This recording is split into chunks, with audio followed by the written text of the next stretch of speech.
Oh, we are live. I'm going to stop talking about what I was talking about before. This is Curse of Strahd, session 22. The last time our group left off, we finally made way to a safe haven by the name of Krezix, a little city built inside of a stone wall with battlements kind of around it as a defense. As they got into the wall, they found out that it was more of a forest with little huts built around it, a very small kind of farm town city, whatever you call it. They met the burgomaster Dmitry Krezkov. Apparently, his family has built Krez from the ground up and has ruled it ever since its erecting of the city itself. They were told by Dmitry that his sons have all passed away, and he's pretty burnt out, and his wife and him are very upset about that, for they will no longer have anyone to continue the heir of Krez. From there, they rested a bit and witnessed the birth of a baby in Barovia, and even the miracle of birth can be corrupted by the darkness of Barovia, as they soon found out that this poor innocent child was born without a soul, which means that it is doomed to never feel any emotion, love, hate, sadness. All it is a vessel. The town was devastated by this, and as they were figuring out what to do next, they heard the toll of the Abbey Bell, which is up on top of the mountain of the city, a long kind of hill that winds up. They heard this bell toll from this old abbey that is apparently cursed, and they heard howling in the winds, the cries of pain, the laughter of maniacs, and screams of agony. And that is where we start. What's up? Dragar says we must go and investigate the abbey. Something tells me we are supposed to be here. We must go see what's going on. Yes, you have taken a long rest since your last fight. You also remember that the Abbey is apparently where Rion needs to get in contact with physical Rion, body Rion. Yes, this seems to be the source of the trouble in this town. Let's just get there quickly and end the corruption. Dragar, ho. I even kind of loaded. A villager will hear you talk of this and say, it's a little old lady, and she'll be like, you don't want to go up there. If you go up there, you might never come back. It's cursed, I tell you. Cursed! Well, perhaps we can fix that. And with that, she looks at you. And she says, perhaps you can, or perhaps it will curse you too. And then she kind of walks away. Before she walks away, Kashmir will actually say, well, I'm already dead, so what else can be worse? And then if you all look at Kashmir, he's like looking like, no, I did not say that. And he starts pointing towards his head. And the old lady turns around. Regular people. Yeah, go ahead. And she says, yes, we are all dead inside. I agree. He's dead inside too, but just in a different way, guys. Don't worry about it. Yes. Well, there's a dead person inside. You know, I think it's a lot easier if we just leave it at that. Guy's nodding, just like, yeah. Dragar says weird old women to the abbey. We only need... We only need what? We only need one big crazy in this party. All right. So if you were to look to where to go, you'd have to kind of skirt around the path, the main road of the city, and then after you get towards the, basically, if we're going to go out from the map, the fork in the road near the south of the city, you'd have to head up there, then the north again, and there's this winding path up the mountainside. You can't really tell because the map is so blurry, but basically this path right around here that kind of skirts up and winds for many hundreds of feet. This mountain is actually around 1,000 feet high, and the path kind of just winds up the entire way. It'll be quite the walk, but you guys are no strangers to walks up mountains. Dragar will take a look on the other side of the road to see if it's a sheer cliff right after the road, just down to the next section of the road, or if there's like a blockade or if there's like a small part of land, or if it's just like the road and then nothing. So it's a pretty. You're just asking like how tight the road is. It's pretty. It's a pretty like tight winding road. Okay. If you were to like fall off down, you would probably just fall about maybe 50 feet, if not more, at some points of it. Okay. Cool. That's No- exactly what I wanted to know. It's nowhere near as treacherous as Mount Gacus, if that's what you're asking. It seems like maybe just a small foothole in comparison. Foothill. As we're walking, Kashmir starts looking towards the woods, and he starts kind of mumbling to himself, and then you hear him speak up a little bit louder, and he says, Sister, is that you? And he starts walking off towards the woods. And then you hear Kashmir in his actual voice saying, no, what are you doing? Let's go. Why are we going? No, why? And it seems like he's being forced, like Rion has actually taken over Kashmir's body. Well, he's lost it again, and we'll see if we can help him come back to the path. Ishmark says that perhaps he has been spending too much time with you, Gaia, and he kind of tries to make like a joke about it. The Dragar says this might be I don't serious. talk to myself yet. What is going on though? Where is he going? Rion? I don't even know what to call you anymore. Where are you going? Crazy. You can call him Cash Rion. Ramir. I like Ramir. I like Hashem. But Ramir is pretty good too. Hashem. Kashmir would kind of speak up and say, I don't know where he's going. He's talking about his sister, but there's no one over here. I don't see anyone. Rion. Yep. Let's see if from where Gaia clearly is, what does she see with at a beautiful 14? She sees, I imagine, just kind of trees and forest built around the city. There's snow kind of lightly dusted on all the trees, as it seems like it's probably the beginning of winter here, but no sisters.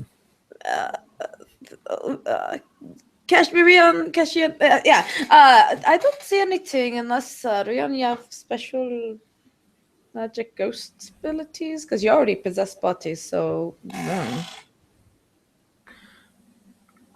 It seems if you're trying to talk to him, Rion is kind of ignoring everyone, like he's in his own kind of world, and he just keeps repeating the same kind of line. Sister, is that you? Where are you going? And he kind of has his arms outstretched, like trying to grab someone. Kind of lean over to Dirge, like, do you think that maybe Sister's a ghost? And just kind of whisper that to her. Like, maybe this spirit sees another spirit. Dragar will walk over to Kashmir, and he, with his right hand, he will just grab onto Kashmir's belt. So Kashmir can still theoretically or hypothetically walk and move his arms, but he's not going to actually like go forward. So I'm just going to hold. I'm going to hold the body there. I'm going to hold the body there and continue to question him. What do you want for that? So you're not actually physically touching him, correct? I'm You're just only grabbing a hold of holding his belt. the belt. If my fingers glanced his back when I went for the belt, that's fine. But then he will keep on going forward, kind of deal. It's with your strength versus Kashmir's. Like, I'm not going to say let's do a strength roll and all that, because I'm pretty sure you will outbeat him any day of the week. But it's still picked up like a freaking horse. Of course, he's going to outbeat anyone any day. Like, there is that resistance. Is Gypsy here? Yeah, Gypsy would be here if he wanted to be. The townsfolk probably would be a little uncomfortable by the skeletal horse. Outside of the city now? No, you are still, in the town square. The city is actually built around this mountain, and the abbey sits atop this mountain overlooking the city. like a castle on a hill. yeah, so just holding. Rion. I see like Rion kind of going off in this direction, kind of deal. Yeah, sounds like. But he is trying to keep on going. And then Dragar look back to Dirge. Dragar says, I don't know. Kashmir would be like trying to yell out, like, somebody help me. Can't control this. Mhm. I don't know where he's going. I got him for moving. He's not moving. Well, why Then I don't we gotta let get you him? back. Why don't we let him walk, and then after a while, we'll just stop him and check out what he wants to run to. Kashmir would be saying, Draga, slap me. Slap me in the face. Maybe that'll knock him out of it. With that, but as soon as George finished saying what she was saying, Dragar would probably just release the belt and shrug. Sorry, dude. All right, well, we'll follow you, and then if something bad happens, we'll stop you. Okay. Hopefully. With that, Hopefully. Kashmir's body just kind of wanders probably about another 10, 15 feet and then just stops. And it looks like he's talking to someone, but there's nothing there. And he's like, sister, come on, we must go. We must leave these lands. These lands are cursed. There's an evil being here. And he just kind of is reciting all the evil shit he has seen here in Barovia. Barovia, right? He's either lost his marbles or he's talking to a ghost. Somebody can give me an insight check if they want to do that. Or Hopefully. Yeah! 20! It Well- takes crazy to see crazy. yeah, Sorry, just throwing that out. Right? you aren't really well versed in the sciences of being out of body and possessing other people, but you know that when you're stuck in this kind of what's the word I'm looking for? In between phase. That's not the word I'm looking for, but when you're stuck in between, in limbo, there it is. It is very demanding on the mind. Very, very mentally challenging. And you get the sense that it's starting to weigh down on Rion. And the longer he stays out of his body and possessing people, the more he will descend into probably a mad spirit and or worse.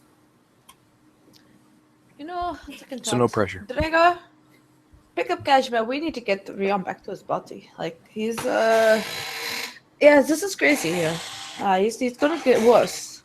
And Dragar would walk over and look Yeah. to Kashmir and say, you can either come with me or I will. Dragar says you can come or I'll carry you. I imagine that Kashmir is saying, like, I'll come, I'll come, but depending on what Rion has the control right now. He's just like, yes, Yeah. let's go. You literally step in front of Kashmir, and he's still talking to the person, and he just outreaches and grabs a hold of Dragar and gives him a hug.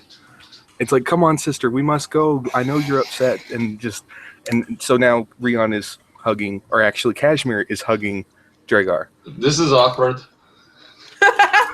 Kashmir Uh, says, it's progress. Draga, Yeah, no, we're good. We're good. Dragar would hold the hug and just. Dragar says it's okay. Oh, hold on. Fucking dog. Doggy. Dragar says it's okay. Good. Glad you're feeling better. Not sister though. Rion, I think you should come. Can you hear me? All right, so you're actually trying to speak touching to Rion. him now? Oh yeah. Okay. As soon as you like put your hands on Kashmir, Rion does kind of snap out of it, and you hear him saying like, "Why are we in the forest? I thought we were on a path going up to the abbey." Well, you could have took Titur, you saw sister. Yeah, we should probably head back to the Abbey. Nothing Okay. personal, Rion, but your opinions and actions have been kind of Crazy. guy. I mean, Compromised. crazy. Yeah, kind of crazy. Yes. We should probably get out of here. Definitely crazy. 10 out of 10 on the crazy scale. Oh, and Guy is just at the 9. So, what do you guys do? You can have a nice little picnic in the forest, or No, if that guy's either manhandling Kashmir or Rion Kashmir are like, okay, yeah, we're gonna go. So Dragar is very much manhandling Kashmir at this point. Kashmir would state at this point, it's like, I'm back in control. You can let me down now. Okay, then Dragar would just he would go with it. After, I guess after Rion snapped back out, Drager would just put him down and hopefully start walking up towards the Abbey. But Drager would walk a little bit behind Kashmir just in case he decided to turn around and walk away again. All right, so as you guys head up this winding road, the switchback road that hugs the cliff is 10 feet wide and covered with loose gravel and chunks of broken road. The ascent is slow and somewhat treacherous, and as the air grows colder, you near the top. I got some temporary creepy sounds for you, actually. Let me just put them on. Hopefully they're not too obnoxious.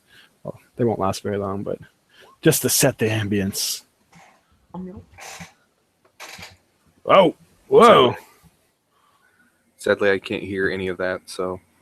You hear the screams and cries of laughter, and None of us can, so sounds like people are being either grievously injured and or having the greatest time of their life. Ah! As you head up the road from the village that climbs above the mist to the wide ledge on which the Abbey is perched, a light dusting of snow covers the trees on the rocky earth. The gravel road passes between two small stone outbuildings, two to either side of which stretches a 5-foot high, 3-foot thick wall of jumbled stones held together by mortar. Blocking the road are iron gates attached to the outbuildings by rusty hinges. They appear to be unlocked. Viewed through the gates, the stone abbey stands quiet. Its two wings are joined by a 15-foot high curtained wall. A belfry protrudes from the roof top of the closer north wing, which is the bell that you can only presume was ringing only moments ago. It also sports a chimney, and it is billowing out gray smoke. Let me switch you to a new map. Let me copy pasta your tokens first. Everyone feeling nice and ambient? very much so. Yeah. Let me make sure I don't have any Oh, yeah. silliness of Fog of War completely off, which I don't. And now I'm going to bring you guys over. First, you're going to see a black screen, much like the fate that you all suffer, darkness. But anyways, I'm going to start to slowly reveal what you see, and I'm going to bring you over. So basically just a tower, or two towers connected by a 15-foot high wall, and around the outskirts of this tower connected is this little kind of gated wall also. And reveal some more. The first thing that I reveal is this little kind of guard post. And the building itself, in the distance you see, maybe you don't. Spooky. Okay, that's enough. That's enough revealing for now. You guys can explore the rest. And let me copy pasta your tokens. Copy pasta. So, Dirge, is your sword drawn or sheathed? It's daytime. I feel like Dirge would have the sword out, even in the middle of the daytime. Okay. And fully lit? Yeah, I mean, is this like a... I know this in the middle of the daytime. Is this an area that we could potentially sneak into? Or is it something where it's kind of wide open where there's not really anywhere to hide? So the wall that you're basically standing right in front of is, what did I say, only... It's 5 feet tall and 3 foot wide. So definitely, like, you could climb over it if you wanted to, probably. Yeah, so you'd have to blade out all the way. What do you guys do? Do you Since stand in Trigger- terror? Since Traeger can sneak behind the wall, and he thinks that he's all sneaky, Dragar will walk behind the wall up to the doorway that I believe is in front of us. Yep. And sneak a peek around. Even though the tops of like Kashmir and Dirge's heads are probably way above the wall, and whoever's on the other side of the wall can probably see them, Dragar is still trying to be all sneaky. And Okay, so go ahead, Dragar, and are you actually going to give a stealth roll? Yeah. Ninja Dragar. 4. Ninja Dragar. So every time he's like singing that with jazz hands at the same time, just Dragar, I hear like the Pink still of Panther the night, is disappears before your eyes. And then slams belly first into the iron gate, and it falls off of its hinges. And as you kind of stumble in, Dragar, you're met by the face of what you could only initially assume a beardless dwarf. But as you start to focus on him, you realize that half of his face is that of a wolf, and he actually has a wolf's snout and a wolf's ear on one side. His other side of his face is completely human, and his greasy, slick, almost eel-like hair kind of slops over one side of his face. He looks at you, and you're basically like fall face to face with this guy. He has 2 human arms, and then the hind legs of a donkey for feet. Who are you? Dragar says pardon. Who are you? The Dragar. Who are you? Dragar start trying to get up and dust himself off. Me, Otto. Dragar says hello, Otto. What's And he gets like right up in your face. And as he walks, he's almost like squatting on his hind donkey legs. But like a human squatting, he has these back legs of a donkey, and he kind of drags his human hands forth up to you. And he only stands in this kind of form, even shorter than you, about 4 feet tall, as he's like basically hunched over in this weird position. He almost crawls to you. Dragar doesn't feel threatened at this point. He's sniffing you. And as he kind of sniffs you, do you back up at all, or do you just let him sniff you out? No, I don't think I wouldn't back up. I wouldn't take a step back, but I'm not feeling threatened, so I wouldn't get aggressive either. I just let him sniff me. Comes right up and starts sniffing you. You smell stinky. Dragar's good with that. You see his donkey tail whipping forth and back. Dragar says it's been a long day, okay? We've come searching for the Abbey, dude. You come to see Master? Dragar says yes, and he would turn Master, around. very nice. Turn around to see if his friends were there. As you turn around, you're met by the face of what only looks like a hunchback creature. It has the bearded face of also a wolf, but the other, basically middle of the face, is that of a lizard. It has one lizard arm. Ooh. And what else? That one would shock Dragar a little bit, to be honest. He'd be like, ooh. Dragar says, what's up with him, Otto? That's Zickfreak. Is he doing okay? The creature would be like, I am Nata. He. I am she. How dare you judge me? And she has the deepest voice you've ever heard. Dragar says, sorry. You ugly bearded mutt. How dare you judge me?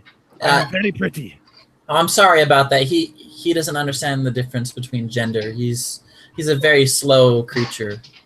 You just look at him. Yes. Me very pretty. Yes, you are the most beautiful woman I have ever met. Dragar would just kind of, without trying to be too loud, he'd snicker. I hear that. That shit. Does she have a beard? I'm just curious. Oh yeah. Picture like a lion's mane, only it's black. Does Dragar find her attractive? I have to make a roll for that. What is the roll I have to make for that? Dirge would honestly be like, yeah, your beard's even more magnificent than his. By dwarven standard, that female beard Dragar is pretty on. Okay. I just rolled a 0 on a D100. So I'm probably in love with her. She's quite beautiful, actually. The just the way the mist is shining on her lizardy scales and her unkempt, matted beard just Okay. reminds you of your childhood love. Yeah, Jagger is still a little put off, but he's starting to fall. She's working on him. Guys, Otto, between Drake the and- donkey-legged creature, kind of pulls himself forth to the other guys and says, "Ooh, more people. Let's see how you smell." And he goes up and sniffs you. Jagger would warn them. Jagger says he smells people. It's okay. Gaia will think- stand very still. As he sees your legs, Gaia, he's like, "Oh, you must be sister. You have legs like me. You sister?" If so, we must have been separated long time. "Oh, sister!" And then she comes up and hugs you. Yeah, Gaia told me that she's been away from her family for a very long time. Oh, everyone we're like, no wait. Oh wait, she has. you make it back to family. Otto, your brother. Awesome. Yes. Brother, it's good to see you.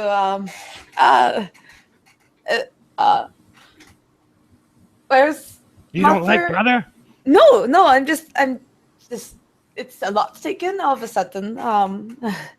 I don't have She's much so memory. impressed that she's at a loss for words. She's on the verge of tears. She's just so amazed. Please tell at me her Dirge brother. kicks her so tears come to her eyes. He would then go to or sorry, go ahead and say what you're gonna say, Gaia. Mutter Father around or just you two? Oh, whole family here. You have many to Awesome. meet.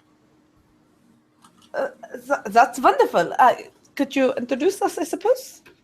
These are my friends. He's like, "Yeah, we go family reunion, yeah." And then he starts to walk, and then Siegfried is like, "Otto, you know we can't leave. We are guards. The abbot told us."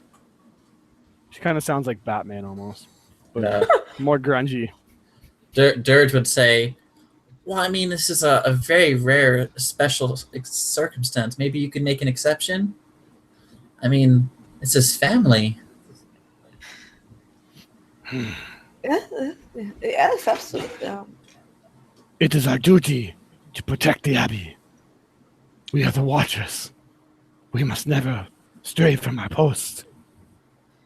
And then Otto says, "But Siegfried, you were just sleeping 5 minutes ago."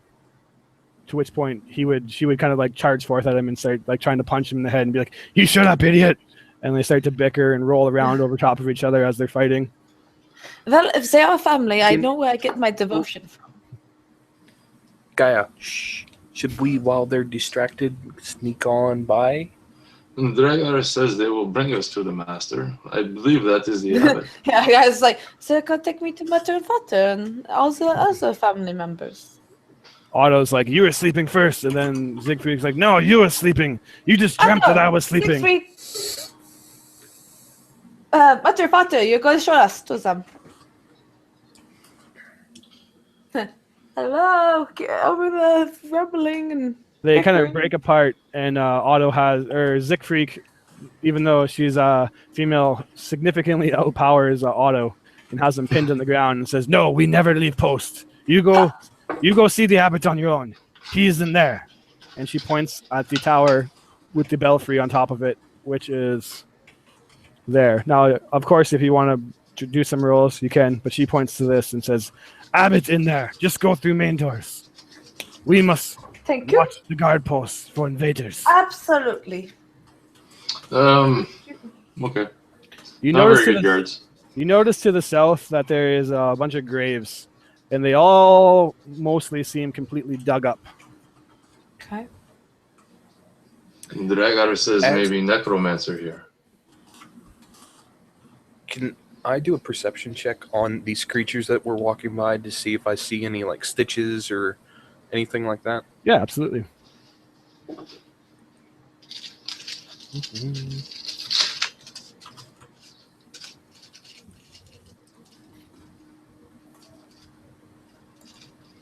Okay, see nothing. They're not Keep really on standing checking. still. If you were trying to look at them, they would just get up to you and look you over more. Otto kind of shares a pure, genuine curiosity out of all yous. And with your sword out, Dirge, Otto would come up to you and say, I like that. Very shiny. Oh, I know. Isn't it beautiful? It's like a rainbow attached to the end of a sword. Yes. We Me wants it. You give? Ah, need it I- for a very important mission. I Ah, really would, but I have to. I come along with mission. I'd be very important too. I would totally let you have the sword, but I have to kind of show it to a certain person in the abbey, if you know what I mean. He looks at you and Besides, I nods thought you like were his head guard. up and down. And you can tell clean as day without any kind of insight that he has no clue what you're talking about. Just constantly over his head. And then he's like, so, me has it? You can definitely have it tomorrow. Give me a, whatever you, deception. That's a deception. He's not very smart as long as you Please don't an roll advantage. terrible. You just have to not roll terrible. All right, Dirge. Dirge is a This professional. is Joe we're talking about. Dude, I am No, super like- not good at rolling dice. Okay. Hey, okay, me takes it tomorrow. Maybe we take turns. You on weekends, me on weekdays. Yeah, definitely. We'll definitely do that. We'll alternate. When I get back to you tomorrow, we'll talk about that schedule, okay? All right, I'll be waiting here. It'll be, once we'll switch off every, century, And she Yes. smiles and walks past him. Century tomorrow. Yeah, Tomorrow, century. And you guys walk past. So as you walk up here, like I said, to the south, there's a bunch of empty graves. I just realized there's still numbers on this map, but ignore that. The front Abbey entrance, it looks like, is right here around pinging, and it's a 15-foot high curtained wall which joins the Abbey's two wings. Behind its battlements, two guards stand at top at attention. Their features are obscured by the fog that is blown in. Below them, set into the wall, is a pair of 10-foot tall wooden doors reinforced with bands of steel. To the right of these doors, mounted on the wall, is a tarnished copper plaque. I think Kashmir would try to wave at the guards, and then Rion would use the other hand and slap the hand down. It's like, no, stop that. We don't want to bring too much attention to us. Which is And hilarious. then they start having an internal discussion. Which is hilarious because at the same time, Drager would walk up to the plate and pull out his warhammer, bang the plate with the nub of his warhammer to basically knock on the doors. Ting, ting, ting. Yeah. Nothing as it echoes out. You don't hear any answer. Look You to the look group. back and see Did the Otto guards and the move? Greek fighting again. If you look up at the guards, they are standing perfectly still at attention. Are they asleep? Maybe sleep standing. Takes talent. Dragar, since you're standing right there, see if the door is locked. Drager would lean in and grab onto the door and see if he could pull it or push it. Turn the handle. It slowly pushes in as it's quite heavy, and the creak kind of echoes across this little mountaintop that you find yourself in. It seems to creak on forever as the door slowly pushes in, and then you hear the thud as it hits one of the gatehouses behind it. Opening up is thick fog that billows out. It fills this courtyard that you now look upon as if eager to escape. The courtyard is surrounded by a 15-foot high curtained wall on which stand several guards with their backs to you. They're looking out where you guys are. Actually, technically, you're right above them right now, so they're still looking out. Wooden doors to the north and east of the abbey's two wings are what you notice. I'll reveal it in a second. You also notice in the center of the courtyard is a well with a fitted iron winch and a rope and bucket are attached to it. Along the perimeter, tucked along the overhanging wall, are several stone sheds with padlocks, wooden doors, and 3 shallow alcoves that contain wooden throwers. Sorry, I don't know what that word is. Probably the pig pen that you feed pigs with or chickens.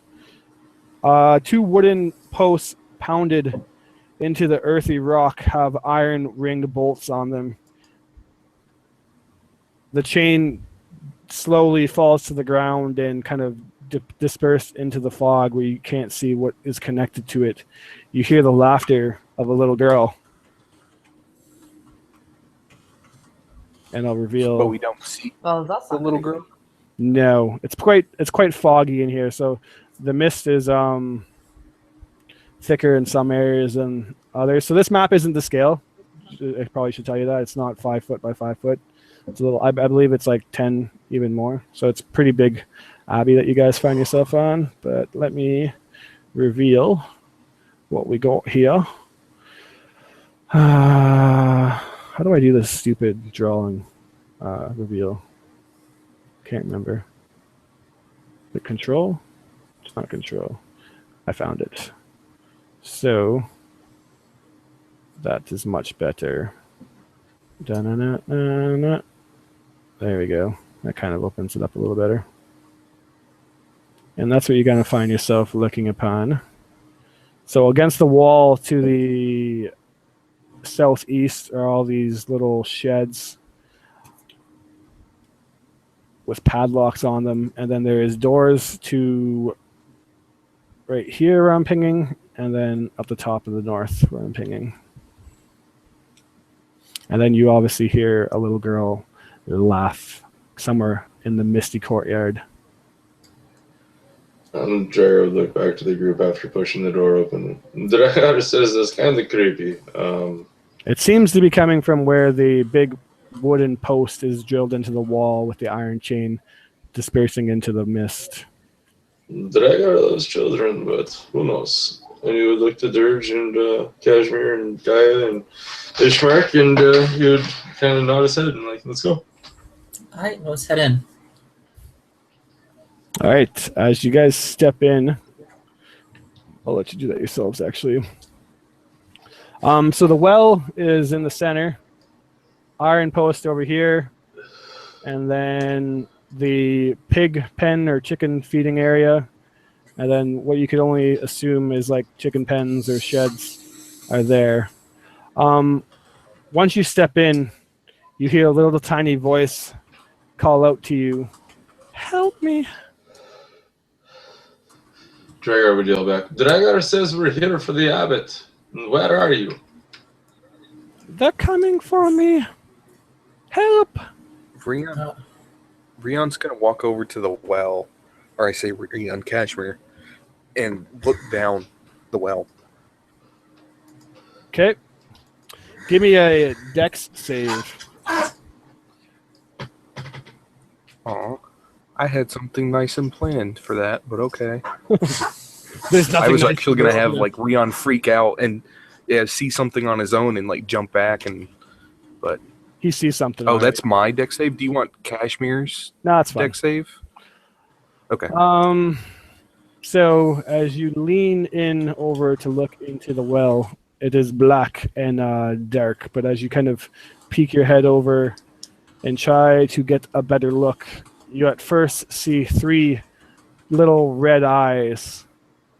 And then as you look closer, you notice that it springs out, and what you see is a horrible creature with half of their face of that of a spider. The other half is human. She has half of her side of her body as spider legs, and then the other as one human arm. And she climbs out and hisses at you and tries to bite you and pull you in. Does that And look like something a drow would know? You can give a check, and then after it fails at biting you, it crawls back into the well. Is that a history check or what kind of a check? Whatever you deem, and will depend. Probably like nature. Rion is actually, after all this happens, he's actually going to stop and take off his hat and do like a little bow and say, "Forgive me, madam. I didn't mean to disturb you in your hole." Well, Yeah, whatever. Sorry, I didn't mean to cut you off. Well, in Rion's mind, he actually sees a beautiful woman. Oh. And so he didn't see the spider half. And so Kashmir's like, I think he's hallucinating again, guys. Dirge, you're quite convinced that was actually Lilith herself that just came out of there. Yeah, that was definitely an evil subterranean goddess. I don't think we can fight her, guys. Oh, good. I was thinking that might be another sibling. Oh, you have another sister? I didn't know that. That's weird. I don't know that. They were saying that more siblings are inside here, more family. Is that a normal thing for satyrs and fawns to just have more children than they can count? This is all new to me too. So okay, I'm not really sure. Coming from the iron, was that like spider? You're stammering like you're kind of nervous and awkward about that. That's funny.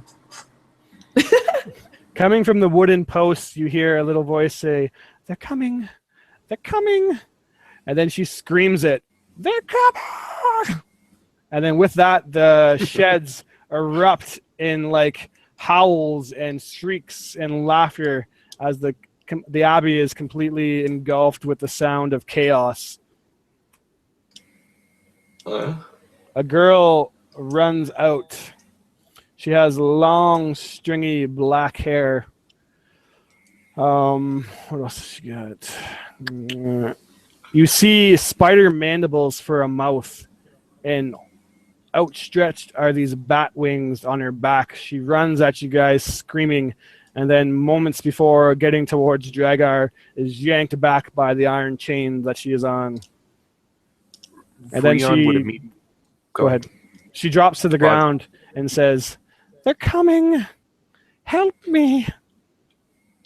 Rion would immediately yell out, "Sister," and he grabs his sword and draws it and runs over to it. I'm guessing she's attached by like a chain or rope.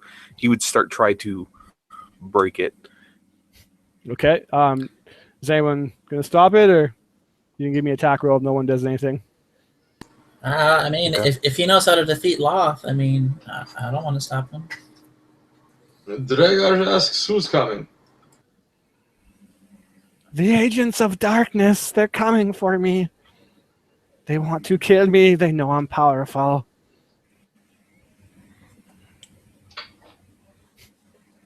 I'm very powerful. What's your name? Wow. My name is Marzenza. Free me! Free me before they get us. She's flapping her wings now, trying to fly. Oh, she's a crow. You see the Rion lunge forth, yelling "Sister!" Slam his short sword into the chain, and yeah, he hits it pretty strong. And you see like a scrape kind of go against the chain as it looks like he almost like caved in one side of it. Yeah, he's going to keep going unless people stop him. And Kashmir's like, I have no clue. I don't know what he's doing. Yeah, Kashmir's probably yelling out to like stop this. And as you are swing again, the creature just kind of flying in chaos and is actually terrified as you pull out your sword and start swinging. She screams that you're an agent of darkness and you'll never catch her. She's too powerful for you. And she'll do an attack which misses you, luckily. She's not a trained fighter by any means. It becomes quickly apparent, and it's more flailing than anything. And she tries to claw you, only probably just grazing your clothes. Dragar says, "Calm down. There's nobody here." They're everywhere, she whispers. And Rion would just say, "I'll free you, sister. I'll free you," and he keeps banging the. Dragar would yell, "Rion, this is not your sister, damn it." I thought you said your sister was dead. She doesn't seem too dead. I mean, And as this is all going out, like there's screams just echoing from all these cages, and basically like picture enraged gorillas just shaking the cage. You can't really see what's behind it, just these dark forms, but they're all like shaking the cages like crazy. You hear some of them yelling, just like "Let me out, feed me," all these different things. Absolute chaos. Do you want another attack roll, Chris? Or If you want to do it, yep, because nobody said they were stopping me. No. Booyah! the chain breaks and it gives way, and she flies out into the sky, and you hear her just screaming with joy that they'll never catch her. And Dragar says Syrian's not your sister. If it was, she just ran away from you. Jeez Louise. He would actually fall down to his knees and have his arms outstretched toward the direction that she went. No, sister, come back! And yeah, he's gone. I think you're losing your mind, Rion. Get it together. And she kind of gently slaps him in the face. Let's focus, Rion. We have important business to do here. We need to get you back your body. Okay. That way you can not be inside of him. Kashmir goes, ow! And he starts rubbing his face. It's like, you do realize I'm here too, right? Well, that's why I gently slapped. And then she looks and she's still wearing her metal gauntlets. Well, it was gentle, okay? It could have hurt a lot more. I mean, I could have hit you with the claws. I mean, you know. No, only if we could find this Abby. So this is kind of Kashmir saying this. Didn't the two weirdos up front say the abbot was down in this building down here? Dragar says we must find him. Yeah, Kashmir agrees and says, "We got to get this guy out of my head. He's gonna get me killed." Yeah, I had two kind of like the other beings making their ruckus like, and if you can point us to various abattoirs, that would be most helpful, and maybe we can. As soon as you say Abbott, they all stop screaming, and it falls silent, and you see several hands stick out of the cage, and they all point towards this door. Excellent. Thank you. And wait, which door? Yeah, I didn't see you ping there, Chris. No, I'm not No. pinging. It's because I'm pinging on GM layer. Yeah, Whoopsies! Cool. Thank you very much. Well, take the way on over and They give all a start. knock. They all start chanting the Abbot, kind of like mesmerized by the name. As you walk by the well again, go ahead. She I could just see her just like getting ready to knock on the door. It's just like Abbott, Abbott, Abbott, like getting louder. She's just like looks around like, shush, we don't need to. As you Whatever, knocks. As you walk by the well again, the half spider creature like jumps out momentarily and like hisses at you and makes a half-assed like claw to Hello, try to get sister. somebody. And Hello, then sister. it looks at you, hisses disgustingly, and then crawls back into its well. This is a strange family, if I do say so myself. You'll fit right in, eh? Right?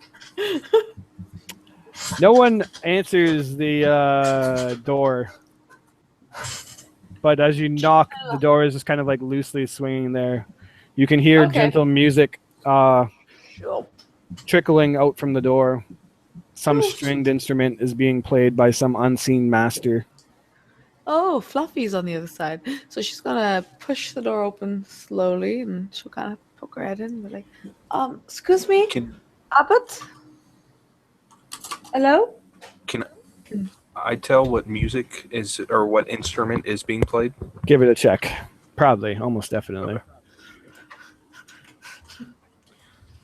Performance. I'm actually just going to tell you that you Or- absolutely recognize it as a violin. And it is being played beautifully.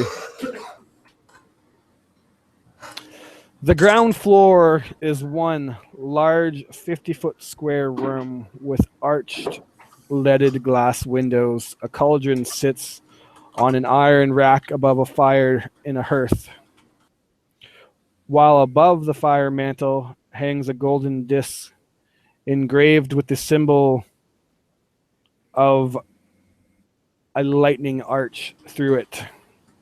In one corner, a wooden staircase climbs to the upper level, while in the other corner, a stone staircase descends into darkness. Several chairs surround a wooden table that stretches nearly the length of the room. Wooden dishware and gold candelabras are neatly arranged on the table, standing behind which is a young woman with alabaster skin. She's wearing a dress that is torn and soiled, but it's red and looks like at one point it would have been rather beautiful. Her hair is auburn and neatly bundled as to not touch her soft shoulders. She seems to be lost in the music and dancing around. She's not the one playing the music, though, right? Correct. Excuse Can me? you tell where the music is being played from? As dishes are being clung around? Dishes get knocked off the table as she dances so vigorously around the room. As you call out hello, a handsome man in a blue monk's robe, his hood draped over his forehead so that you can basically only see his jawline, steps out and grabs the woman's hand and twirls her around in a fancy dance move. A painted holy symbol depicts lightning that hangs around the chain of his neck. He moves with the girl like the grace of a saint. Hello, excuse us. We are looking. Finally reveal. We are looking for the abbot. The music kind of stops as you say that, and the man turns to you. You can't see his eyes due to his hood, but he looks at you and you see a smile from his mouth form, and he says, "Welcome, I am the abbot." Nice of you. Rina or Kashmir? Yeah. And she'll kind of like back and like, come here, like. Come in, my child. Ariam, it's good to see us. Don't be shy. Of course not. I'm Guy Aplerin, and my friend here, he mentioned coming and finding you, and she's like looking behind her, like, guys, like. Everyone's hiding behind the door. Drager would walk in confidently and say, Dragar says I have heard great things. We are in need of help.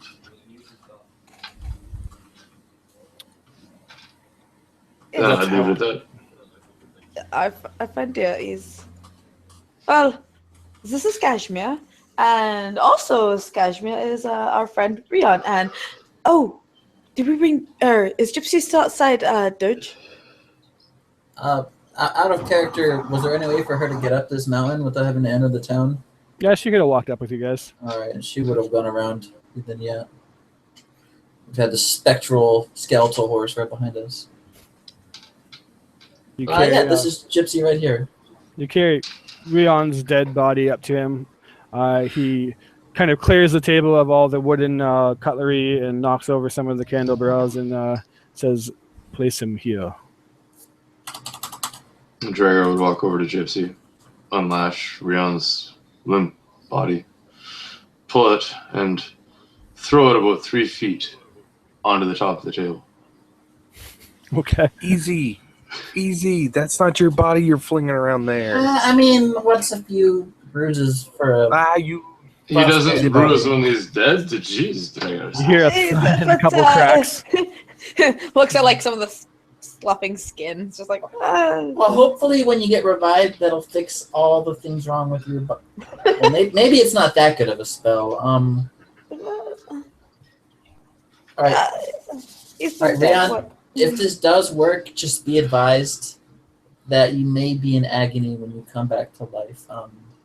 I'll try to fix you up though. Okay. Yeah, there's Rion's body on the table. He goes up to it and he goes into a bag. It looks like some kind of healer's kit, actually. And he pulls out like a doctor's little hammer that he would do to check your reflexes. And he walks up to the body and kind of taps the hammer on the kneecaps and the elbows. And he says, "Yes, your friend is definitely dead. I'm sorry." Oh no! I just was holding out hope this entire time. Dragar would pipe in. Dragar says, I think her name is Arena. Dragar says Arena told me to that possibly to seek out the abbot. She could reconnect her with her dead brother, or her brother Ishmar. I was hoping maybe you had powers to help revivify the dead. He smiles and says, "I have many powers, my friend. For I am the abbot. The almighty abbot." Dragar, by the way, Dragar says we might have let your bird go. Sorry about that. Bird, what do you mean? Yeah, the thing in the fucking. Don't. There's no bird here. He's just crazy. Don't worry about him. Dragar would look back at the dirge and just shrug. You're going to do an insight. Very well. So what is it you seek? Throw the guy inside Kashmir here's head and back in his body, maybe. Come here, sit. He motions to all of you. He points to the girl that's dancing. She now kind of stands there, almost like lifelessly standing, waiting on the word of the abbot. And he says, "Basilica, pull the chairs for our guest." And as he motions you to all the chairs, this girl will pull them out and seat you. I was just curious, Abbott. Is she dancing for her own enjoyment, or do you just like to have her dancing for your own enjoyment? I was just curious. As she tucks her chair in, Dirge, you have a high enough passive perception to see that the forearm to the bicep is stitched together, and also her wrist seems stitched. And as you look, you see stitchings all over different joints and parts of her body. He says, "That is Basilica. I am teaching her." Teaching her how to dance? Teaching her many things. Watch. Basilica, introduce yourself. She steps back and tries to speak, but it sounds muddled and mumbled, and then she does a curtsy. And it's pretty elegant. Dirge kind of smiles and does the same thing, but tries to do it a little bit better. And she actually says, hello, Basilica. My name is Dirge. And she would offer her hand and curtsy back politely. She does it again to you, trying to basically improve her posture to match yours. And it just turns into a curtsy off for the next, as long as you go for it. You have to bend at the knees, not at the waist. It's very strange. I understand. The abbot smiles and says, go ahead. I was going to say, Rion is getting a little bit impatient at this point. It's like, okay, enough with the being nice towards each other. Can we get on with raising me from the dead, please? It's getting a little dark in here. Rion, you should be more polite to the person who's going to bring you back to life. He looks at you. If you were going crazy, you might be in rush too. Walks up to you, gets eye level with you, and you look into his eyes, and as you momentarily see them, Rion/Kashmir, you notice there's a glow in them. And as he looks to you, he kind of walks around inspecting you, and he says, "You seem very much alive, but let's take a look on what's on the inside." And he'll take 3 of his fingers and kind of spread them apart and put them on your forehead. And then, like a shock of electricity, you feel this man standing next to you basically jolt through all of your memories, yours and Kashmir's alike. And you just, basically like a roller coaster, he's whipping through them, and you're just kind of sitting there paralyzed, not able to really do anything but have this guy see your entire life history. He lets you go and give me a Constitution save to see if you fall to your knees. Should I be rolling because this is more physical? So Yep. just using Kashmir. Yep, Mavericks.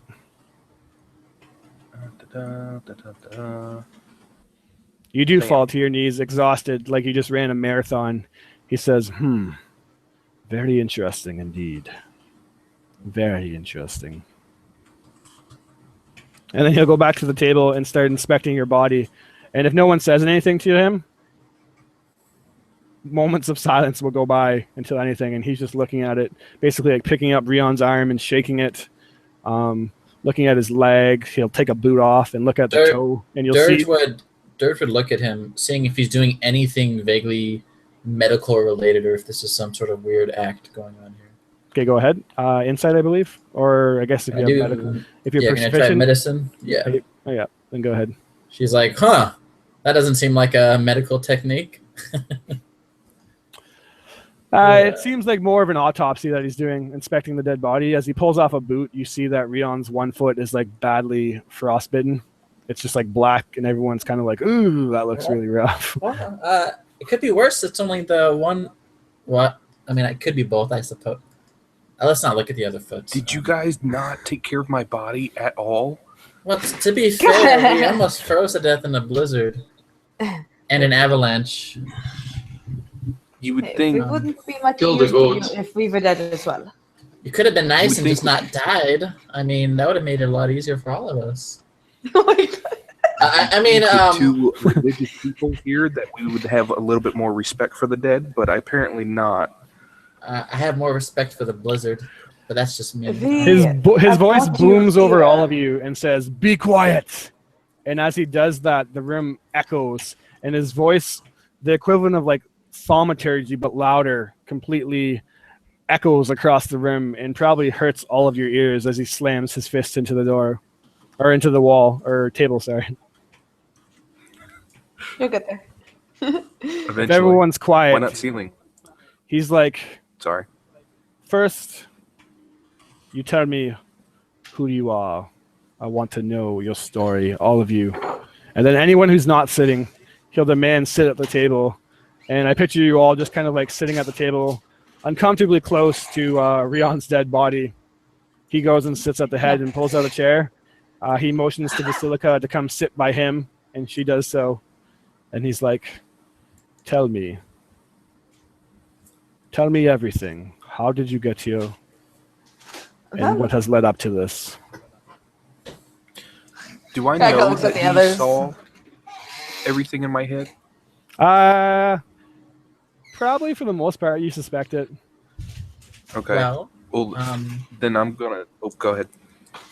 since Dirge would kind of just explain her story first. Yeah, you don't need to recap everything, but But I mean, she would basically say, "Well, I met these strange people. They were called Vistanis, I think. And long story short, they kind of tricked me into coming here, and I have no idea how to get out." And then Dragar would start speaking. And Dragar would tell the whole story. From the beginning to the end in Dragar fashion. Including about how you died? So horribly. And fought the rock. Yeah, Would you but say that? He Would would you say the start rock from, killed you? he would start from the very beginning. when Drakkar was a small baby. Yeah, When he would he first laid start- eyes on Alton, he He knew would start it at the bar with Alton when they were sitting around and they met everybody, and Val was there, and Alton and Dragar and somebody else, I can't remember who. Oh, Pat, Ranger, whatever, the Reader. Reader was awesome. You're telling about Reader and Reader's valiant death at the exchange of the alchemist fire, and then he would go on to tell about how the wolves and everything else in Strahd and being in Strahd's castle, and he would just look at it, and Dragar would look at, like, when he was telling the story, he would look at the abbot like, either you're helping us or we're not, only a couple of us are leaving the room, buddy, so I don't mind telling you. And he would tell him about Strahd and everything. He sits there basically motionless, not even showing like any kind of surprise or any sort of read on him, and he just listens to the entire story, which I imagine probably at least goes on for like an hour as Dragar goes into like every single detail. And he has his elbows on the desk with his fingers folded and intertwined with each other. He looks and says, "So you wish to defeat Strahd, the devil himself?" Yep. I wish to get back in my body, actually.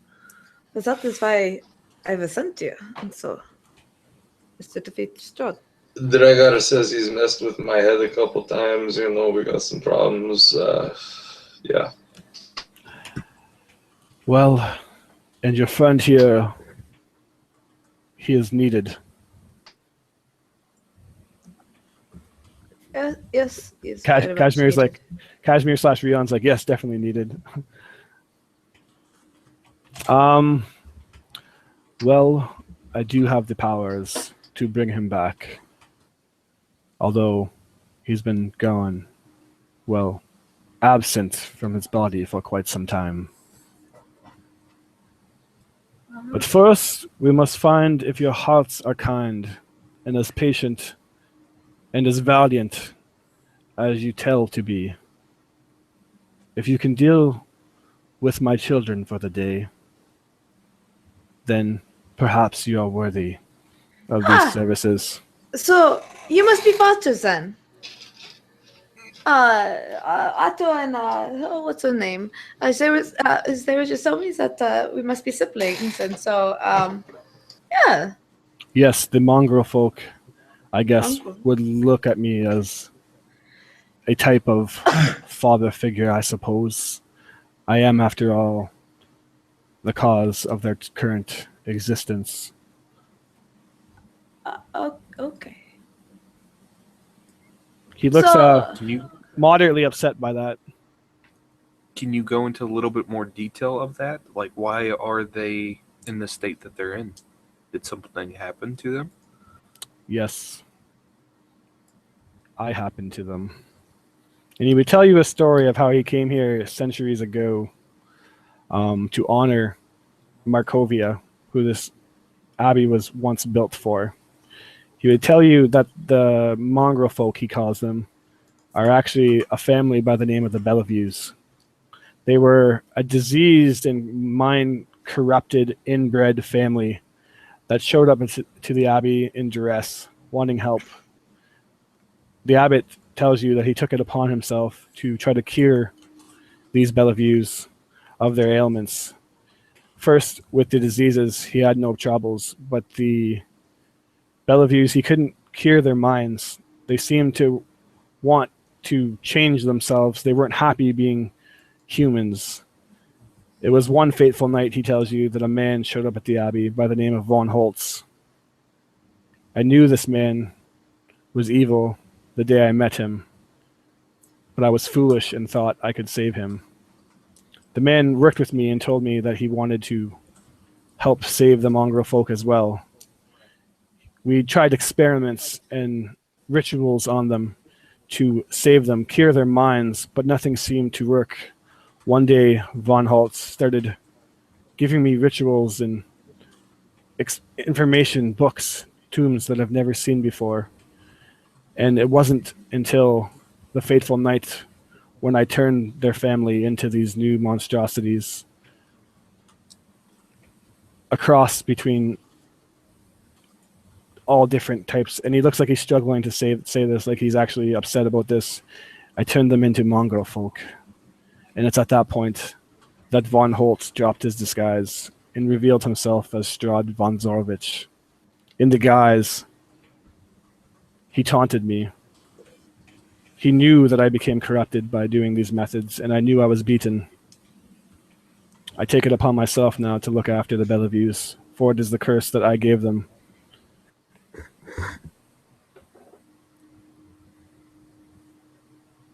So, you're not my father. Rion would actually start laughing out loud at that, just like, oh my god.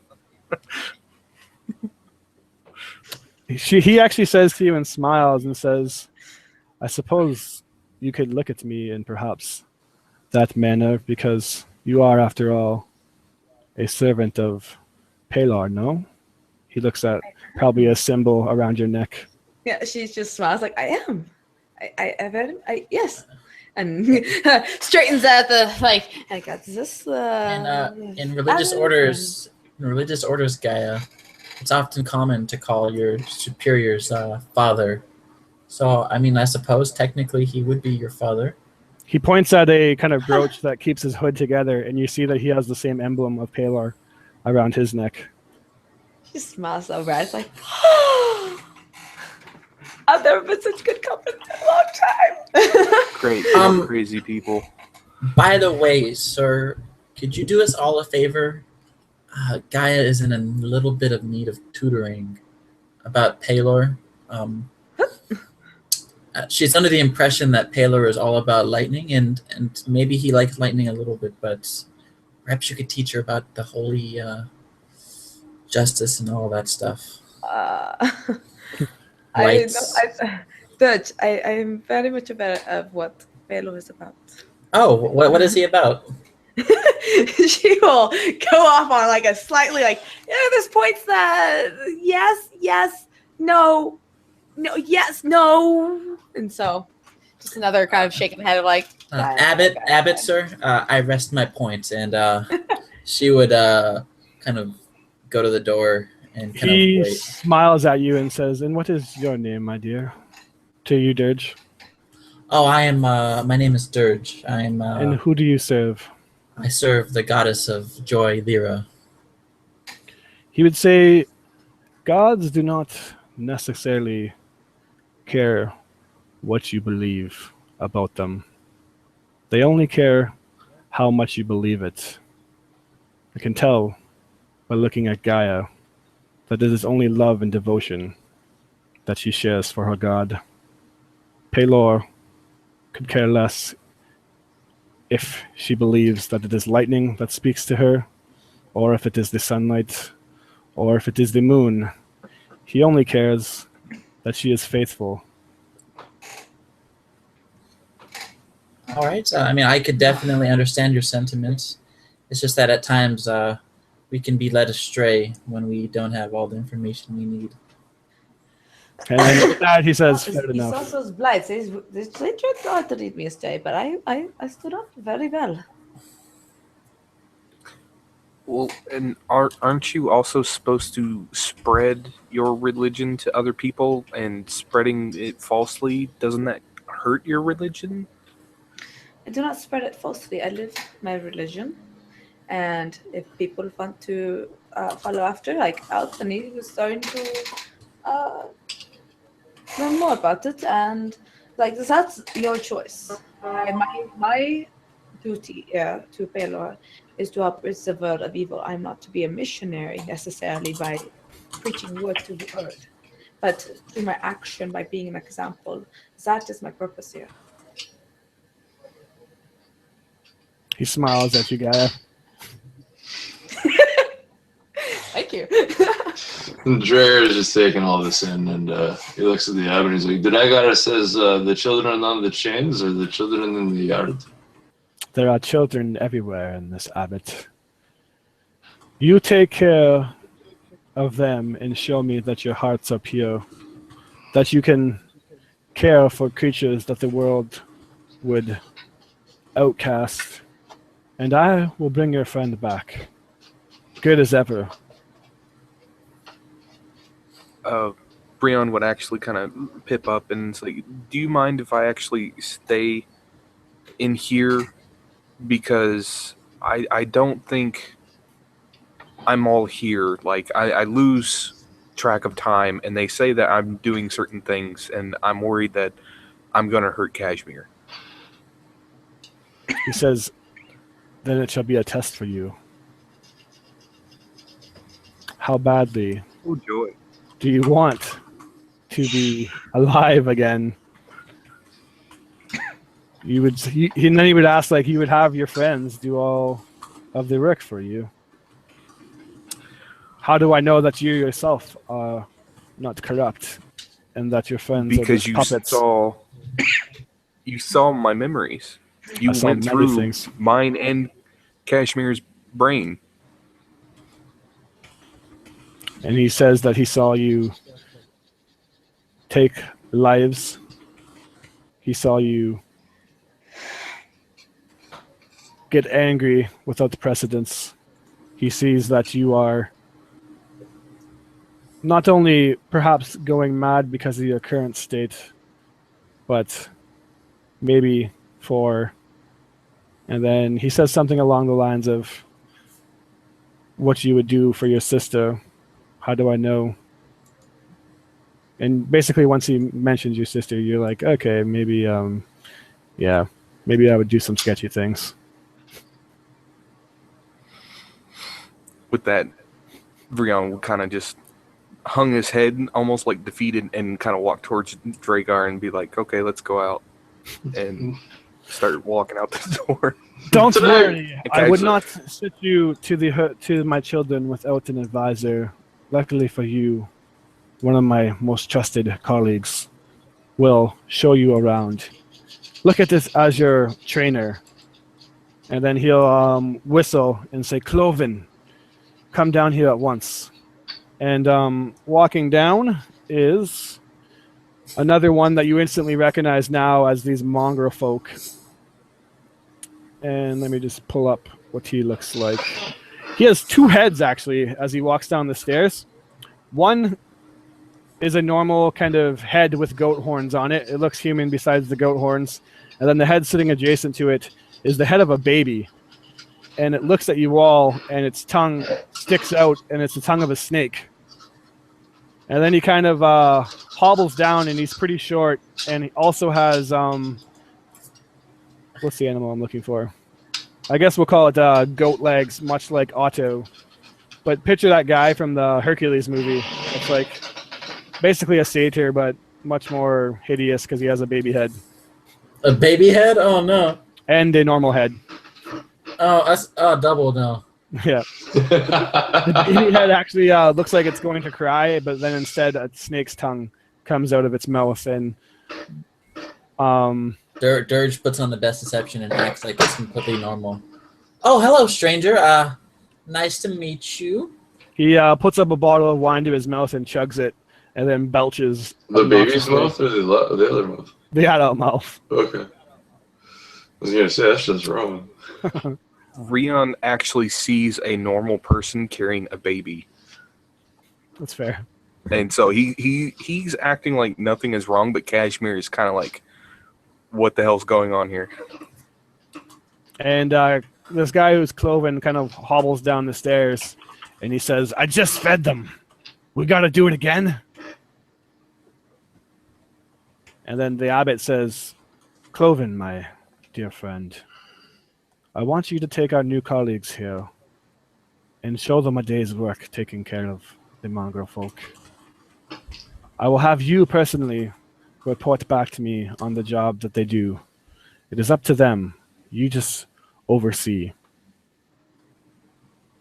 You look to the group and say, do you understand? The Drago would nod his head. All right. Then Cloven kind of looks at you guys all, looks at you and gives you like a sneer, like he's none too impressed that he has to show you guys around for the day. And then he's like, all right, let's get on with it. Out the door. As he walks out the door, he pulls a string that's kind of at the front of the door, which rings the belfry again, the bell tower. And as you step outside the door, screams and howls and laughter fill your eardrums as once again chaos descends. As you follow out the door, he goes and turns around, basically doing a sharp left, and goes into what looks like a closet and pulls out bucket after bucket of what looks like raw meat or slop, and he just hands it to you. One for each of you. The bucket is quite heavy. Dragar is probably able to pick up two. I will. Also could pick up two if she wanted to. Gaia will be using all her strength to pull this bucket along with her 8 points of strength. All right, first things first. We feed them. Then we take them out. Then we clean the cages.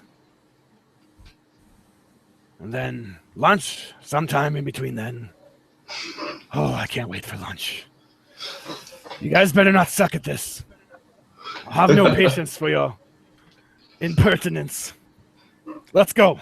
And he points you all at the cages and says, chuck it in the holes. Start feeding them. Drager will work as a masterful slave and do exactly what he says. All right. Anyone, he'll expect you all to toss in some food. So do a acrobatics check to toss it into the cages. Oh no, Hey, this isn't gonna end well at all. 18. 18.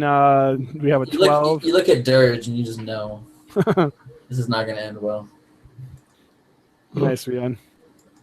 oh no. So Dirge is actually like Rian is masterfully just like chucking it in from a distance. But Dirge, Well, you downtown. you see one of these mongrel folk in the cage, and at first what you think you see is like an adorable little bunny, because half of the creature is that of a bunny's head. And as you go and get close to the creature and go to like hand its food, like, oh, here you go, you little thing, its mouth actually opens up and it's filled with sharp, jagged teeth. And it will chomp down on not only the food that you're putting in, but your hand also, and you take 4 damage. Oh, yeah, that's just a taste. Not your whole hand, you idiot, just the food. But it was so cute, and I'm sorry, sir. Jesus. I swear, sometimes I just don't know if it's worth it. He's patting his pack, and the baby on his head starts to actually cry now.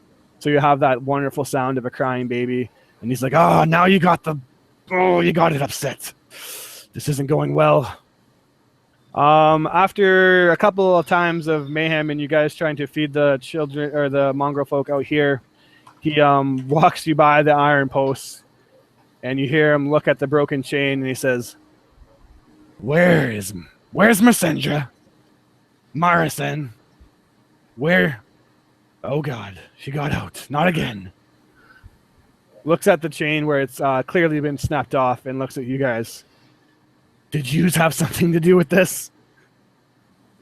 Don't lie to me. Rian starts whistling. He starts whistling, kicking his feet, looking up in the air, and that's actually Kashmir doing this. Drager is just staring right at him. Not saying anything, but just staring right at him. Dirge would say, I definitely, honestly, from the bottom of my heart, did not cut that chain. He gets really close up to you, but he's more like waist high to you, Dirge. And he's like giving you the sternest eyes of all time. It's like, Drager just pitches and he's like, Drager says it's not important. How do we get her back? not important. She's going to fly down to the town and start trying to eat all the chickens. And then the people are going to see her, and the people are going to revolt, and then the people revolt, and they come up here with the pitchforks and the fire. And do I look like I am flame resistant? We just. No, I'm not flame resistant. He pulls on your beard, Dragar. Idiot. Guys, just like we didn't and assume someone would like elbow her, like shut your mouth. Dirge would be like, you see, what had happened was no, I don't. I'm sorry, sir. Whatever happened, we'll try to help you fix it. Very well. We have to finish the rest of the chores, though. Come on. And he walks you up into the north door. As he opens up into that, what you see is a foyer. And the room used to be an office at one point. It's evident by the remains of a desk and a chair, both of which have been smashed into pieces. A hallway to the south leads to a staircase going up. Dark passages to the east. I'm just going to call it north because this map is assuming that north is otherwise. So north is full of unnatural whispers, mad laughter, and bestial odors. And More bestial orders than Dragar? very bestial. Doubt it. Very comparable to Dragar after a long, grueling Fuck the fight. Dragar, man. So you guys are now up here don't have to worry about tokens or anything. And basically, as you walk into this room, you like crazed gorillas or people in a madhouse. Once the doors open, you hear screams for food. And then he's like, well, go ahead. And then you look at the doors, and basically they're like pretty much all iron except for a window portion, which is like picture a prison door where you can slide food into. And there's also a latch to look in. Traeger will, without hesitation, move ahead of his 2 buckets and start feeding. So the first door that you open, you slide the food in, and you see 4 mongrel creatures that are pretty decent in size, probably around the size of you and pretty bulky. And as you throw the food in, they instantly grab the food, and basically the 4 of them take it into the corner and guard it. And as you look around, you see that there's 3 other mongrel folk that are much smaller, and they look very frail and almost skeletal. It's clear that they are suffering severe stages of starvation. And as one of the kind of starving mongrel folk try to crawl its way up to the bigger ones, the big one punches it in the face and says, "Get away, mine!"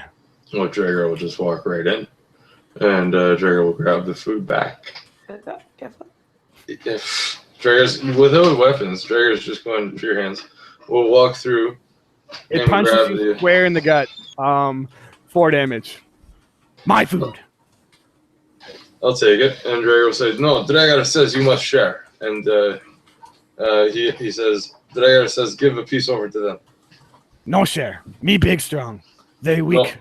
No. Dragar says share. Hand over. Cloven's watching you. And he, at this point, he has like a little notebook. And he's just like taking notes, like picture a manager or something critiquing this. And he's like... Dirge would look, and she already knows what to say. If you share it with him, we'll totally help you get even more. And she tries to lie to this guy. Deception. Dragar will look at Cashmere. Dirge and give her dirty eyes. Cashmere is going to reach in and pull out Rion's God, my flute. rolls are just booty tonight. He's going to start playing it just to hopefully like calm the masses down. Maybe give them something that they haven't heard before, and just to see like how maybe they would react to that. Okay, I'll let you Do do you that. want a but performance or? in a second, Okay. absolutely. But before you do that, Dirge says, I'll give you some more if you share. And then they're like, oh, okay. Yes, more. And they kind of like tell her to come in, and she comes in with the bucket and like picks up 2 of these raw, bloody pieces of meat and hands it out. And then the creature lunges forth and grabs the entire bucket right from her, probably like 30 pieces of food servings, and then tucks it behind him and says, Traeger's grabbing that bucket. go ahead. From behind the ground, Traeger's grabbing that bucket. And Rion, you'll be able to do your performance. Hey, what do you want? What do you want? But strength contest against the mongrel folk. 15. Oh my goodness. Chaos. Dirge looks at Dragar and she says, I think I'm really bad at this, guys. You initially start to win against the one, but then the 3 others start to pile on.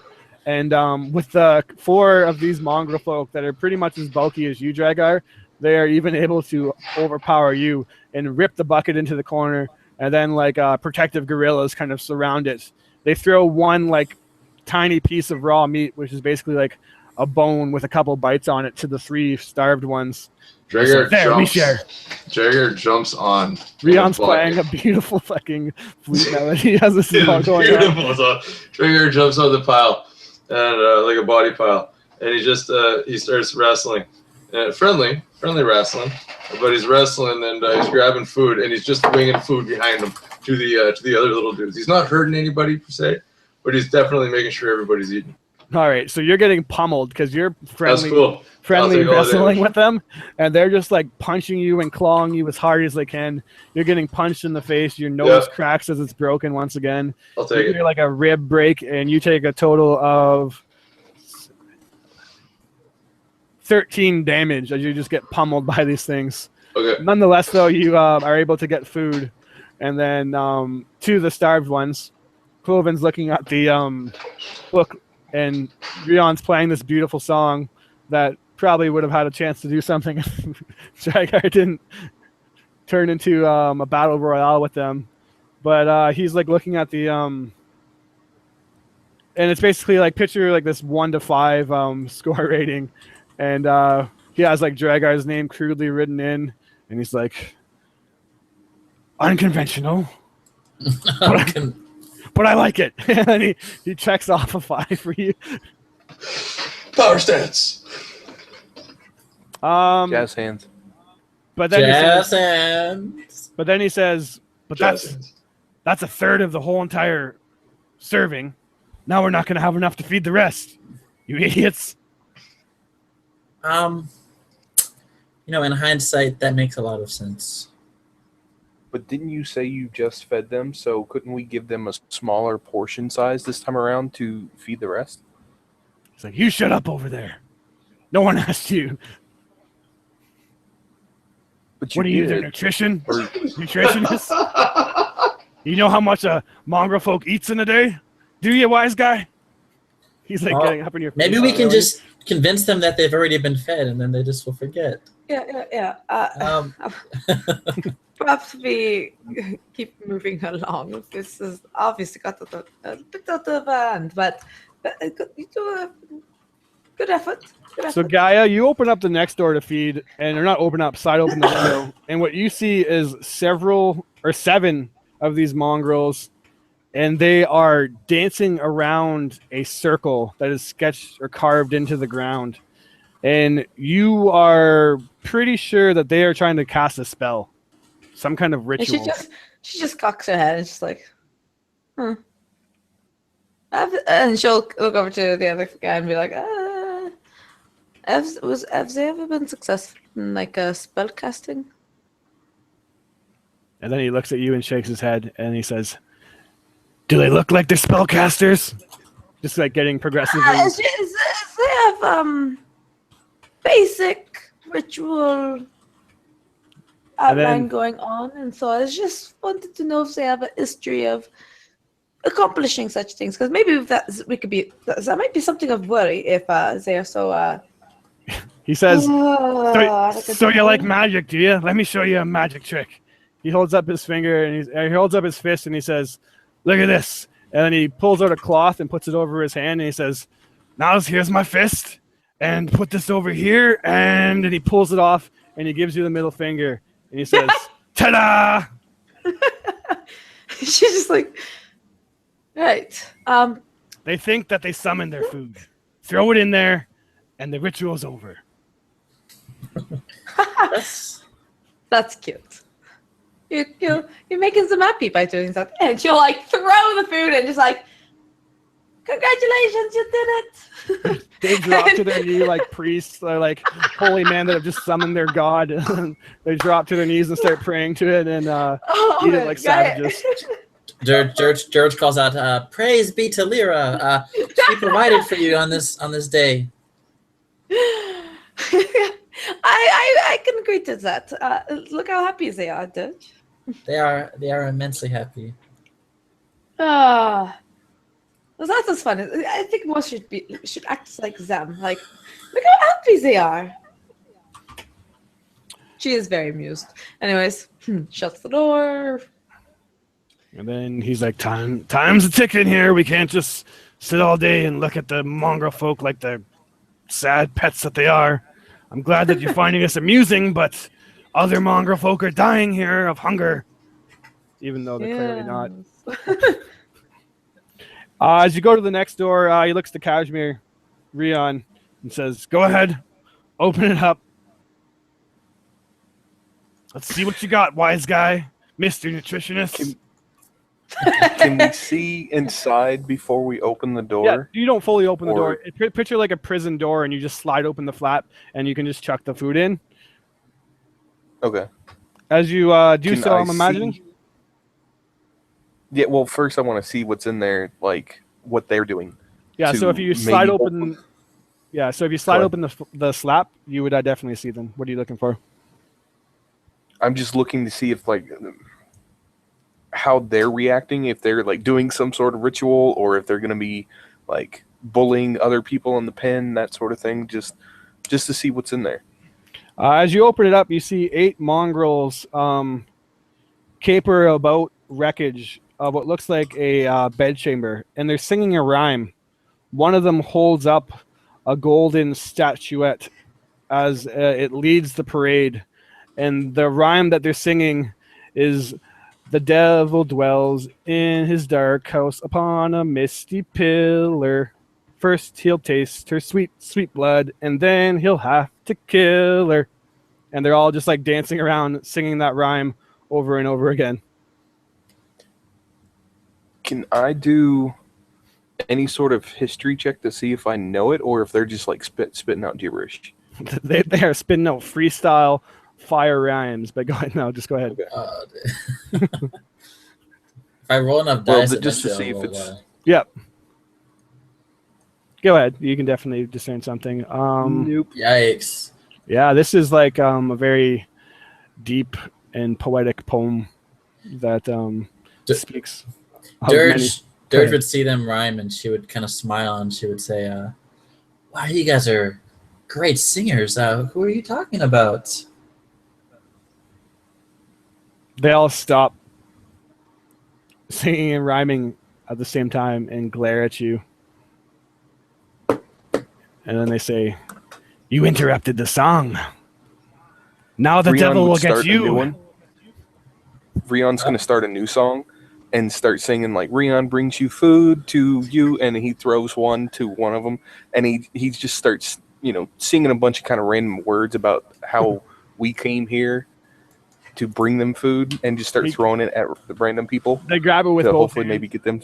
They all look at it and they take it and then they bite and then they look at you again and they say, "The devil is coming for you now. The devil will taste your blood. The devil will kill you." And they all just keep kind of like saying stuff like that That's nice. Close the door. in between bites of their food. Dirge was going to totally sing them a song about food. Oh, man. The next thing, as you're walking down this crazy hallway, seeing all kinds of oddities, is in the end of the hallway. You see a dark, large mass, humped, disheveled in the corner. It looks like maybe piles of clothes or something. And you hear what sounds like guttural sobbing.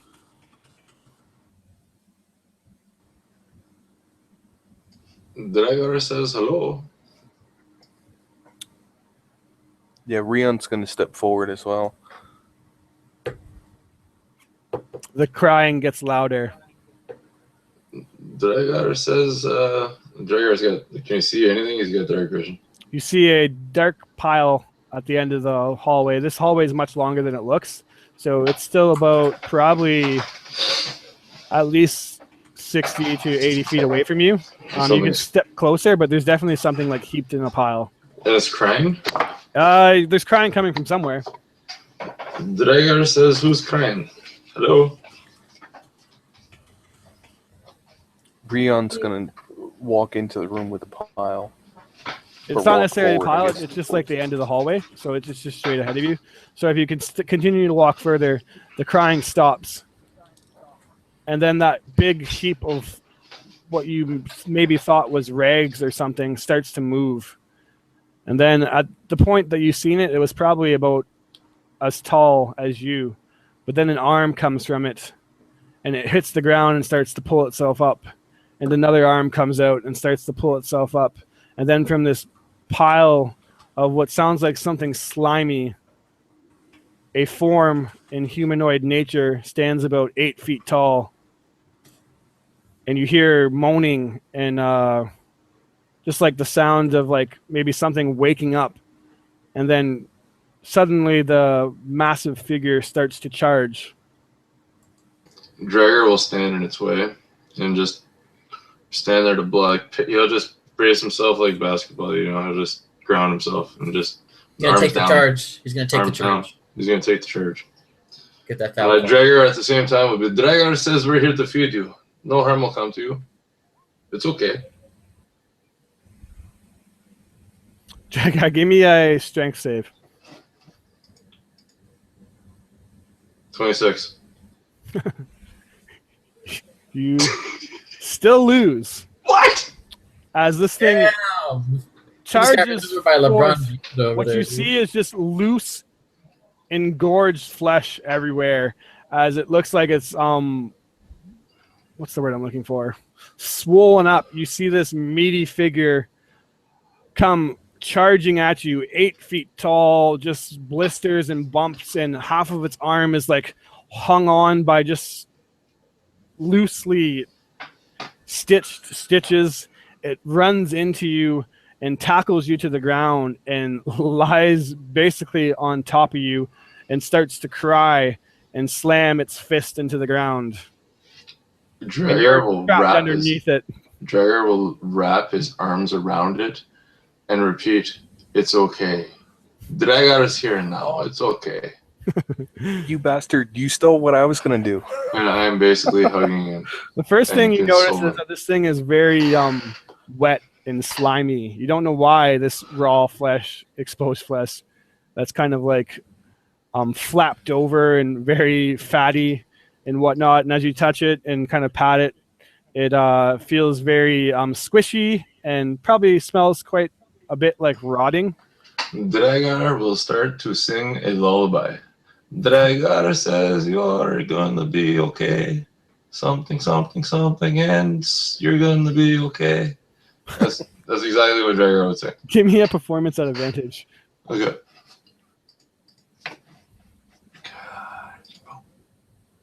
18. The creature gets off of you, and this massive body of flesh basically sits cross-legged like a small child and puts its hand in its lap and starts to rock back and forth like it's rocking along to the lullaby. Dragar singing, no shit, this is working, holy crap. It doesn't. It can't talk. It just makes like mumbles, and it's almost like it's trying to hum along with you as you're doing it. Yeah, the verses would progressively get to be like, Dragar says, holy crap, Rion, what you gonna do now? Maybe we should just feed it and get the fuck out of here. You know? As soon as Dragar stops, it slams its fist into the ground like a child wanting more. Keep singing, whip it some food. Cloven would come up behind you. What's Rion gonna say? Go ahead, Rion. Well, I was gonna ask, do we have any more food buckets or? Yep, you'd have a Or little bit not, of food like- left. You'd have a little bit of food left. Okay. Then Brian would bring it over and give him some of the food. Like, do we have any more doors that we have to go to, or can we give him what's left? Yeah, it looks like it was a couple doors behind where it came from. 2 doors left. Okay. So he would just give him some of the food and then pull out his flute and start to play so that way Dragar can leave and Rion would just sit there and, play music. So give a And let performance. the others. Alrighty. Hopefully I won't botch this one.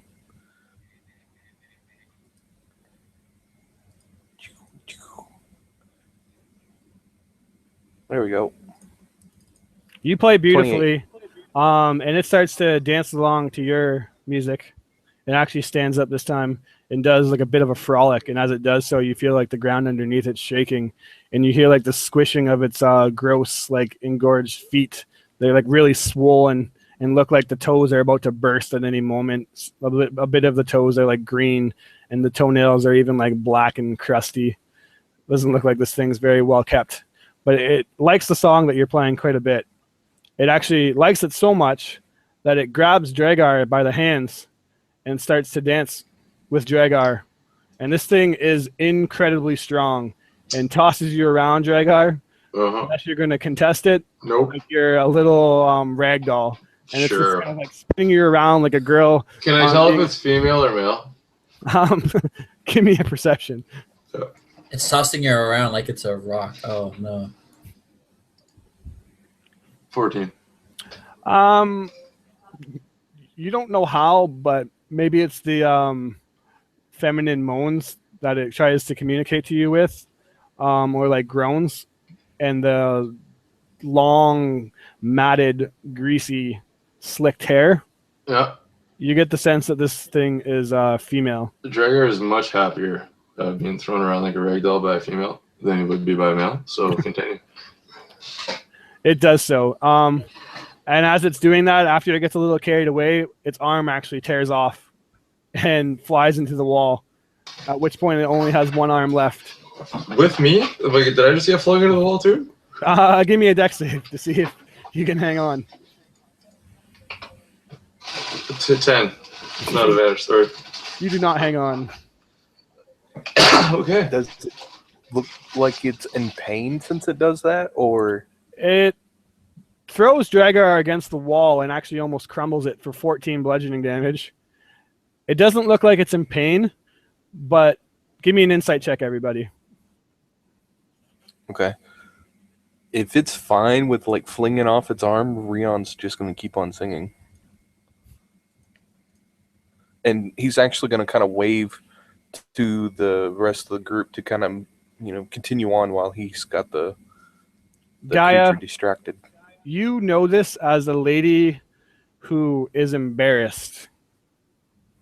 Like picture maybe a girl trying to impress somebody and then they drop something clumsily.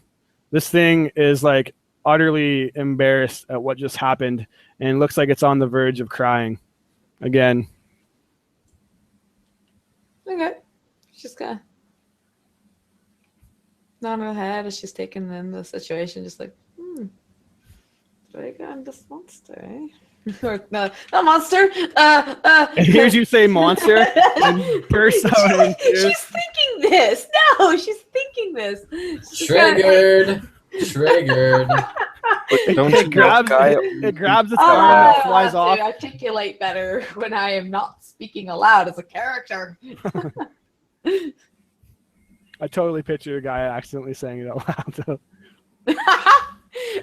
Okay, fair enough. And yeah, that's what this thing kind of looks like. I guess I should maybe show you a bit of. Oh, I didn't mean to put guy on top of it. So you got this beautiful thing, but picture its arms kind of falling off more and maybe a little more bloated, and it actually has hair. Cloven finally comes down after he was just kind of like watching it all, smirking, and he would say, "It seems like you guys met Prudence." Yes, yeah. Dragar says she's a big one. We call her, and as soon as you say that, she cries even more, and she's actually gonna like accidentally slam herself into you. You can make a dex save to see if you get away. She's not trying to attack you, but just picture like over exaggerating. She like throws herself, hearing that you call her a big one, and you narrowly jump out of the way. And then he says, "Yeah, we call her Purdy for short. It's one of the abbot's prior creations, but this one didn't turn out so well. I think she's feeling a bit neglected these days. He's kind of taken a shining to Basilica." Once you hear the abbot, she goes to walk away like she's been defeated and starts to sob. She grabs her arm and drags it down the hallway, Dragar. She looks back at you with I picture blood for tears kind of trickling out of her eyes, and gives you like a kind of a sniffle as she walks away. Dragar waves, my birdie. She'll go back to crying in the corner. And then she'll go ahead. Kashmir / Rion's gonna walk up to her and kind of grab her arm, or the one that fell off, and just kind of like gently and say like, "May I?" and try to basically put her arm back and then cure wounds on the arm to see if he can like reattach it. Yep. You can definitely do that. Go ahead and cast it, and the arm will just I'll say, just to flavor it, kind of magically seals over itself. She kind of like stops sobbing and she wipes away one of the bloody tears on her face with a newly reattached arm, and a big toothy grin fills her face, but many of her teeth are missing and the other one's rotten. and then reaches out and grabs you and squeezes you in the biggest hug, and borderline like you pass out because she almost squeezes you unconscious, not on purpose, and then plants a big slobbery kiss right on Kashmir's poor entire face. Before we pass out and before the kiss, Kashmir would just hear in his head, "I'm sorry." The last thought that you hear Kashmir have before almost like you actually do go momentarily unconscious is, "I am going to kill you." It's not the first time. He says, "You better hope that you don't get revived," or something along the lines of that, because I'm going to kill you again. And then you guys momentarily get squeezed unconscious. As you wake up, you see the group kind of huddled around you. Purdy also looking at you, very concerned. Cloven would say that, well, Purdy here, you see, like I said, a prior experiment. The abbot was originally trying to make a bride for Strahd, and well, this one didn't go too right. Her head got mixed up, and she's very emotional. If you give her any kind of affection, she's gonna basically fall in love with you. So, well, and he looks at you, Kashmir. Rion pats you on the back and says, "Well, good luck with that one, bud. Hopefully, you guys have a happy life together." And Dragar, consider yourself lucky because she seems to have an eye for whatever the hell this guy's name is, Mr. Healthy. Mr. knows what the mongrel folk want to eat. Well, if it makes you feel any better, I could. Dirge smiles devilishly. I could maybe host a wedding. Would that be good? Purdy claps her hands and starts to like frolic with excitement. Kashmir is like giving you guys the most death stare you've ever seen, and he mumbles along the lines of something that if I ever learn finger of death, you guys are all gonna pay. I'm not so fun supporting this. Mark, but I'm not going to say anything. As you go ahead. I was looking through spells to see if there's something I can find to get me out of this predicament. And then he's like, "All right, lunchtime. Let's go and eat, guys. It's down in the cellar." You go to stand up, and Purdy grabs you by the hand and kind of pulls you in closer.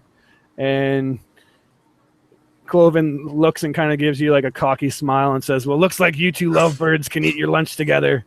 And then, "Purdy, I'm going to have to take him to finish his job later. But you guys enjoy your romantic lunch together." And with that, he says, "You can just use whatever scraps are left." I'm going to just say that you guys feed the other two and head down into the cellar.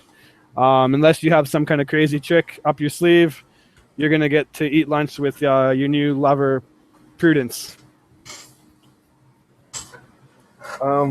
It just kind of depends on... Dirge wants to sing you love songs. Dirge might get punched in the face. Just throwing that out there. By Kashmir, not Rion. Rion doesn't have anything to say on that. By the power imbued in me by the goddess Lyra, I now pronounce you husband and abomination. She plants another big smooch on him as the scene falls away with this big kind of heart closing in on the group. It's very romantic as Prudence and Kashmir share a very lovely lunch with each other. You guys step down into these stone steps which descend about 20 feet into the cellar. It contains quite a few barrels of wine and is an L-shaped wooden rack that is packed with wine bottles. Cloven walks down and he grabs a bottle of wine and corks it and starts to chug it. And then he looks to you guys and says, "Well, get cleaning. I got some lunch to have." And then he looks behind you guys and points at a couple of dirty mops. Traeger will grab one of the mops and look to the guy and did I gotta wonder if you got water or you just want me to push around dry mop like weirdo? Points to a murky bucket of mop water. Looks like it hasn't been changed at least in a Jerry will century. just roll his eyes, look up to the ceiling. Oh, jeez. And he'll go over and start sloshing the crappy ass water all over the place. Looks to Gaia and Dirge and says, "Well, are you gonna let your friend do all the work?" Dirge smiles and says, I can't see how this could possibly go wrong. And she picks up a mop and waits for it to just try to kill her. As you pick up the mop, So- they go ahead. Well, I was gonna ask, like, so the only way out of this hallway is basically down this way, Yes. right? I think what the plan of Kashmir and Rion is going to be is Kashmir is going to Misty Step away, and then Rion's going to cast invisibility so they can like slip on out. Sure, I'll let it happen. Say that you can do that. And then- You hear Purdy start to look around frantically, and she gets quite upset. And as you sneak away invisible, you hear her start to sob and cry uncontrollably again as she goes back into her lump pile and cries herself for what you could only assume an eternity, as you just broke this poor girl's heart. Yep, Kashmir did it, not me. Gonna go to where the group is, and of course, being invisible, Kashmir is actually. Well, no, Kashmir wouldn't do it, but Rion would actually grab one of the brooms and kind of whack Dirge on the shoulder, not like to actually physically do harm, but just to be like, "You're an ass," and just kind of whack her, and then of course that would break the invisibility. So yeah, Dirge, as you're mopping away, kind of like expecting these things to come to life, from the wall, a mop, not to your surprise, flies into the air and starts to come like right for your face. And as you go to like block yourself, you I knew realize it would come to this. you reach for your sword, but you don't have it. Instead, you have this dirty mop, your only weapon against this animated horror. Huh? To the death. No, like No. And then you get whacked in the head, and Kashmir Rion is there. okay, So that's not exactly how I meant for it to go down, but all right. it happened. It's canon. It doesn't really matter. And then after a while of him drinking his wine, he actually corks 2 bottles and completely drinks it. And then he looks to you guys and says, "Well, are you full? Have you had enough lunch?" "I know I have." And then he burps. I think we were cleaning the God. whole time. Guy just held up her hand with a few berries still left in it. So I'm good. And kind of like any cracks in the wall, mend. Beautiful. With that, he'll basically the day drones on, and you guys have to do all these terrible jobs that he makes you guys go through. The last job of the day is cleaning the pens, and as you have to let these creatures out, just chaos and anarchy takes over the courtyard, and it's a sight to see as a couple of you have to clean out the cages while the others have to stop the well spider mongrel from eating the ones that are running around. We'll say we'll do like a quick little skill challenge Oh, no. to see if any of the mongrel folk get Hayden. Well, here's the question. Well, no, never mind. That would be meta. Because I know what I would do, because I actually, mess with cows and have, like, I do this kind of thing. So, but I can't use that knowledge with Rion because, he's just a performer. He has no flipping clue how to clean after people. So who wants to do the first one? Dragar will intimidate the well spider the first time she pops up, and he will try to go boogie boogie woo to scare her back down. Go ahead. 18. Wow. And it works wonderfully. She jumps out as she's going to take the adorable little bunny mongrel folk that bit Dirge, and you just, as soon as it jumps out, do exactly that, and it hisses and climbs back underneath the well. Dirge, as you look over, you see a couple of them starting to scratch at the 2 front doors, and it looks like they are going to maybe get out or something. And then as you look around, there's chaos everywhere, so whatever you want to do. Yeah, Dirge would basically just try to grab the thing and just manhandle it back into where it needs to go with athletics. Okay. Just not letting this thing go out and do what it needs to do. Can I roll horrible yet again? Oh, there we go. Finally. Are able, and you get 2 of these creatures in your arm even, and you're able to hold them as they try to furiously break out, but they're no match for the strength of Dirge. Strength of Dirge, sorry. Who wants to take the last one? Gaia or Rion? I guess potentially not the last one. Um, Like looking at my spell list real quick, like what can I use to oh, there's really nothing on here.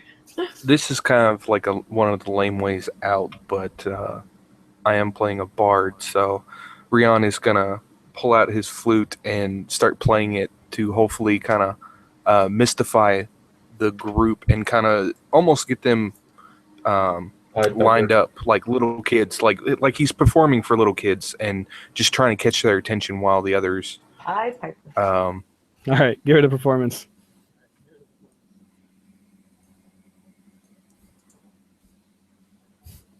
Beautiful. They do follow you 28. around like you are the Pied Piper. And they start to actually, as you're playing this song, they start to do that chant again. The devil dwells in his dark house upon the misty pillar. First he'll taste her sweet, sweet blood, and then he'll have to kill her. And as you're playing this, that's actually the song or the rhyme that everyone is singing as you're playing this. And you're kind of like creeped out by it, but it's working because you actually have the entire courtyard of Mongol folk just like following you around. So this is a different group of people than what the ones that were singing it last time, correct? Correct. So they know this rhyme as well. They sang the exact same words. Yep. That the other group did. So it's not just a bunch of random words. Or at least that's what Rion is gathering. Like, it's an actual song from somewhere. All right, Gaia, I'm going to give it to you just to see what you have. Yeah, the remaining few. Guy just kind of watching the others doing their thing. She's like, do not have the strength or the music to do, but maybe I can. Okay, Dutch, I lure them over with food, and you slam the door. And so she's going to try and persuade them by just like, Nice. look, I have food. You can do so with advantage. Food is their weakness. Excellent. Because, yeah, so persuasion, Mary. Oh, thank goodness for advantage. So that's a 16. 16 is enough for this long day to go off with relatively not too many hinges as you kind of, Rion's courting them around the courtyard with his song. They're all doing this creepy chant. And then you take the lead and wave the bucket of food and just periodically, one by one, corks them into the cages as Dirge slams them shut. Thank you, Dutch. Oh. That wasn't too odd. As you say that, you all take a point of exhaustion as all the fights that you've suffered in Barovia were probably as equal, if not even more exhausting than this day that you guys just had. And Cloven looks at you as he has like check marks and scribbles and X's and all kinds of crazy writings on his notepad. And he says, well, I guess you guys were only slightly below average, but maybe it'll be enough to do. We'll see if the abbot's in a good mood. And he'll carry you back inside the abbot, unless you guys have anything else you want to do. I'll take that as a no. The abbot welcomes you all and says, oh, how was your day, everybody? Did everyone get to know my little children? Drakkar says Oh my fun times. word. They are quite a bunch of brothers and sisters I have there. And so, but Actually, I want to say something to you. You are being a little cruel, aren't you? Like paying more attention. And is that girl in the room still? Yeah, one Basilica. that he was like, you're paying so much attention to her that you're ignoring Pretty and hurting her feelings. He looks and he kind of hangs his head low and says, I suppose I haven't been paying the most attention to Prudence lately. It is a sad case, her. I did not mean for her to turn out like that. I did not mean for any of this. But you're right. Maybe tomorrow I will stop by and I will tell her. I will see her. I'll let her know that me and Basilica. Well, I'll make sure to let her down easy. And then Rion's just gonna kind of like hush up for a second. It's like, okay, I didn't mean that, but okay. I'm sure she'll find another lover. Yeah. It looks like, and she looks at your Cashmere's slobbery face. Maybe her heart will heal and she'll go on to love another. I can only hope. For Basilica has stolen my heart. He looks at you guys, and as you kind of look at her stitched body, he says, figuratively, not actually. And then he says, Cloven, where's the checklist? Let's see how they did. He flips through the pages, and it seems to go on for an eternity. Drea points out his 5. He looks at it and nods, gives you like a little thumbs up. He'll say that he likes that you took the opportunity to feed even the weaker ones, and that you didn't show, you didn't show any kind of discrepancy. You were even. It didn't matter. You went the extra mile, Jagar, to take care of that. Make sure that all the mongrel folk are fed. He likes that Gaia didn't kind of ruin the illusion that some of the mongrel folks have made for themselves. I know it might seem a little crazy and meaningless. She just kind of points at herself like, crazy. But I appreciate that their happiness was something that you took priority in. You look at Kashmir, Rion, and say that he appreciates that you showed kindness to Prudence. She's quite the phenomenon, he calls her, for lack of a better word, but you seen through what's on the outside and seen her heart. That is true on the inside. And he would have liked that Dirge wasn't necessarily disgusted by these creatures, that you're willing to get close and partake and feed them without prejudice, that you weren't willing to call it quits after a hard day's work. So, and then he says, I suppose your hearts are as pure as any could be in Barovia for all that you've went through. At which point he will say, everyone sit down. We will commence the ritual. And you guys all sit down, and he starts to go to where Rion's head is and chant, and he grabs on to Rion's temple on both sides. And as he starts doing this chant and incantations, you see him place the holy symbol on your chest. He takes a goblet of what you can only assume is holy water and pours it on your forehead, and then kind of draws a line down the forehead all the way down your entire body. And as he starts to chant, you hear his body start to almost shift or crack. And then the sound of wings explode out. And what you all see is this. As the creature, the abbot, this man, starts to, his eyes glow, maybe not red, more of a yellow. And these wings burst out from behind his back. They have a tinge of white to them, but they look stained with black. As light starts to zoom around him and then pulsate from his hands down across Rion, moments pass, light completely encases him, and the room is filled with a complete gleam of white light, and then it is all gone. Silence falls. The abbot pulls his hand away.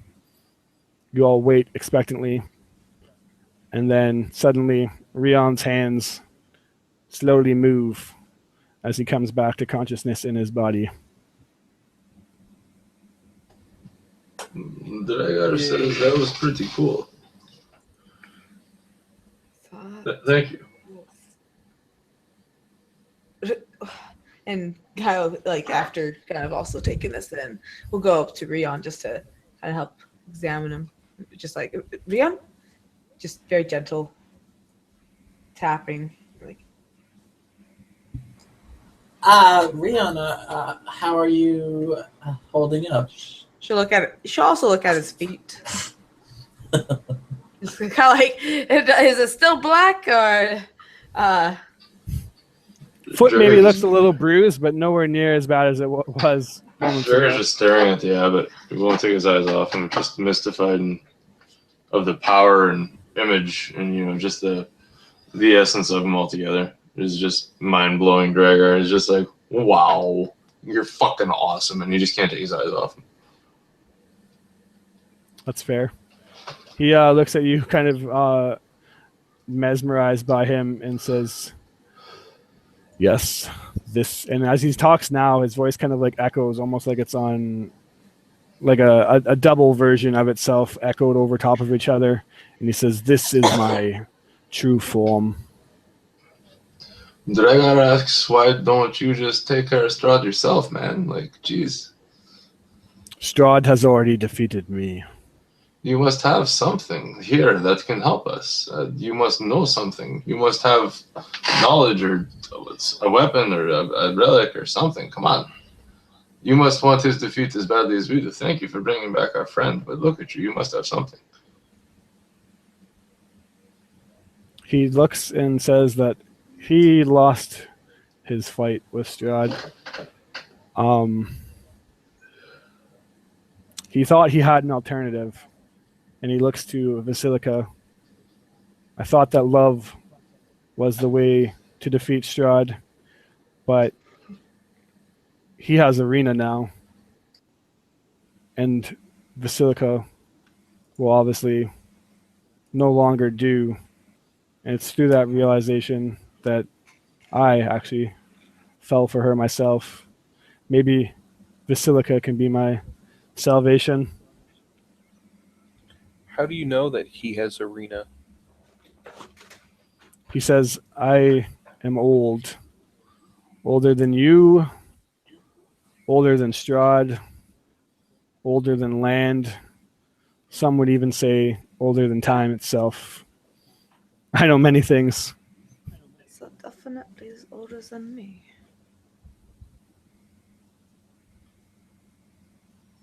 He would tell you that he's actually a Deva sent from Pelor himself to watch over this abbey, to bring light back to it, because Pelor himself thought that it was unfair and unjust that Markovia was defeated by Strahd. Oh, But God, even- it's crushing. Even he himself fell to Strahd and has lost favor with Pelor. And then he shows you his wings, and basically they're stained black. And he says, this is not, well, like I said, Strahd has already defeated me. You lost favor with Pelor because you've given up. You've given Dregar up says hope we can that he scrub got that right defeated. out. He can't be defeated. He says, maybe I have given up, but maybe I've just moved on. Maybe it's not me who's supposed to defeat Strahd. Maybe I am just another pawn in the grand scheme of things. No. I don't No. know what Pelor has, why I've even questioned him myself sometimes, why he sent me to this cursed land. But now I have Vasilika, and I feel that if I can just make her more than what she is, and if we could be together, maybe that is my salvation. I do not wish to fight. Fighting is not what I want. Nor I. I think you may have lost whatever hope you had or favor, but clearly you still have your purpose. You've helped us, and this is more than we could have ever had hoped for in this world, and so thank you. As you say that, I almost picture that your symbol of Ravenkind kind of falls out. You're wearing a picture as like a necklace. Is that fair to assume, or do you have it tucked away? She'd have it around. It's probably tucked under her tunic, but it'd be hanging from her. He would maybe like see the chain and he would walk up and pull it out. He would tap on the glass of it. And then he would, or the crystal, and then he would say, "A purpose, you say? Mm-hmm. Perhaps that is true. How is this artifact? Where did you find it?" His Amber Temple is up in the mountain. Gax is up with the insert name. He's Yes, Mount Gacchus, Amber Temple. Yes.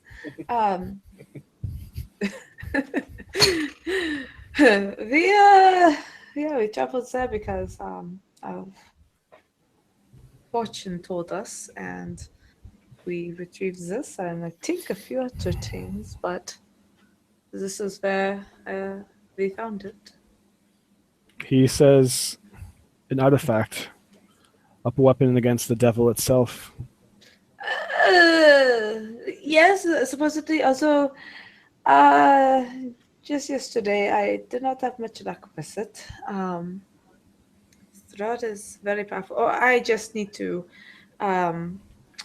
you keep working with it until I get used to its magics, so that way I can channel them more strongly, because it didn't work as I thought it would. He holds his hand out and says, "Do you mind?" Not at all. He takes it from you and inspects it. He tells you that it too has been corrupted. It must have been near evil for too long, some dark power. Yes. Is But that But this purpose you speak of, Pelor's purpose for myself, maybe you're right. Maybe my purpose is to help you. And you have. You gave us Baccaria. He holds his hand out like he did to Rion and Kashmir when he kind of read his mind or seen what he seen. He holds his hand out to you and looks at you kind of like, "Do you trust me?" She fully trusts him. She's like in complete adoration, just like, this is like a guy of Pelor. Even though, I guess he lost his way or something, but Pelor. Anyways. Pelor. Even after hearing like the relic's been corrupted, it's like, oh, that's depressing. It's still Pelor. Like, whatever. Still pretty cool. So he will, if you step forward, read your mind, and he goes through your entire kind of life. Labyrinth. Yeah, labyrinth of a mind. Trying to find. He would see great flashes of light. And so, or at least when things really started getting jumbled, there seems to be a motif of lightning flashes. Absolutely. And as he comes out of the trance, give me a con save yourself to see if you fall down. Hey! You stand strong in the trial of Pelor. Beautiful.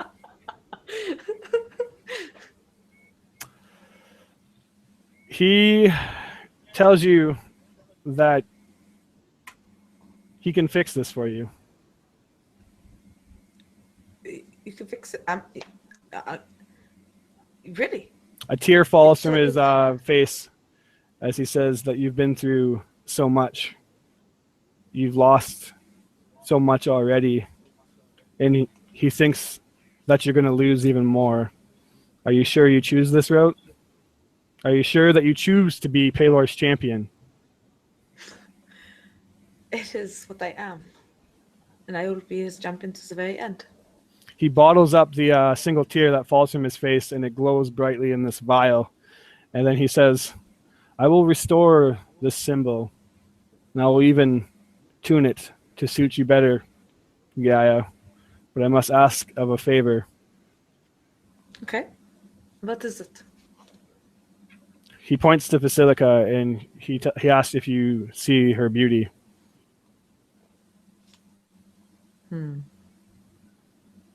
Okay. And he says that he loves her, but she doesn't have humanity.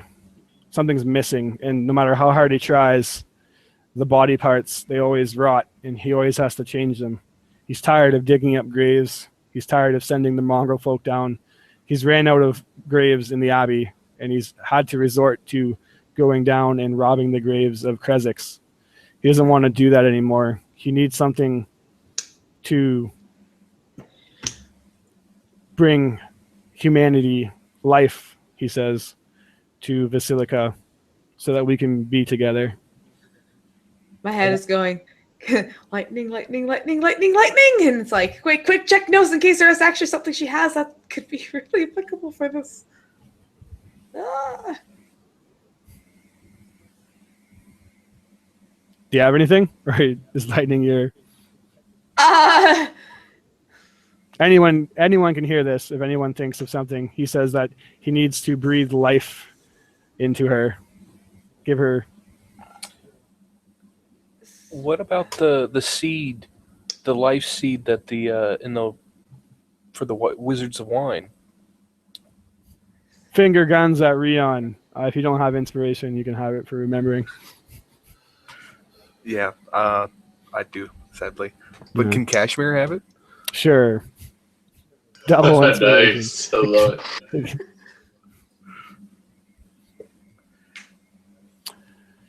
If you say that, he'll mention. Do you say it out loud, or do you tell Gaia? Do you kind of walk up behind her and be like, "Seed of life"?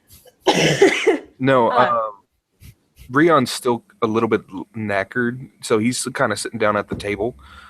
He just kind of says it, but he's a little bit mumbling.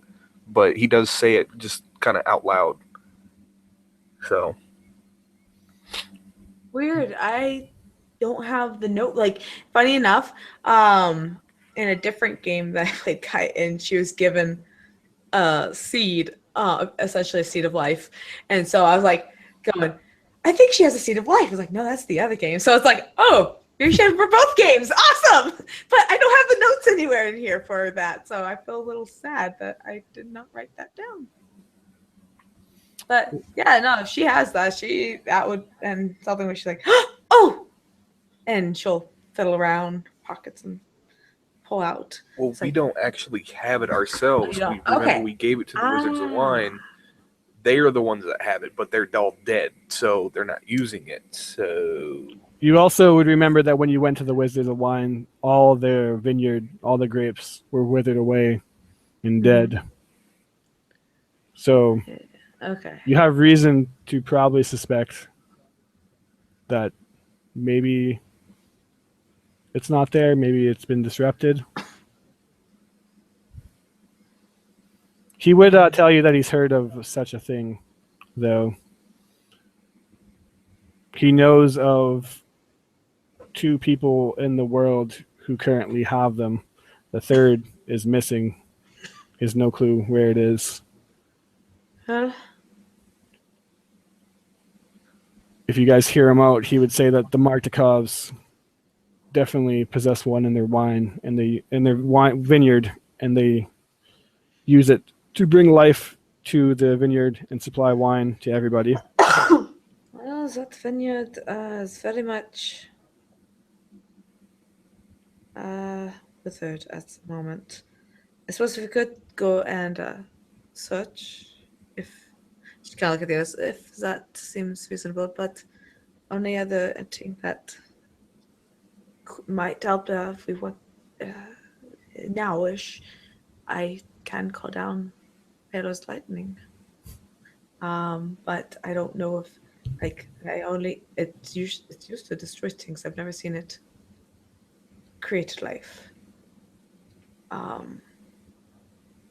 But then again, he would hold his hand up, and you would hear the crack of thunder. And then if you were to look outside the window, you would see the largest bolt of lightning come down on the abbey itself and kind of hit the tip of the church. And it is a marvel at the bolt that he called down, and says that he's tried many things. Okay, then So he tells you the Wizard of Wine, he knows that the Martikovs have it, but if you take it from there, then the vineyard will clearly lose all of its wine. And then the other one,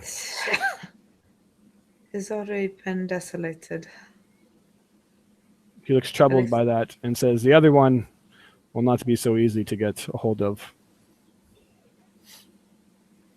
And he'll tell you that there was once a city named Brez, just east of the Wizard of Wines, through the forest.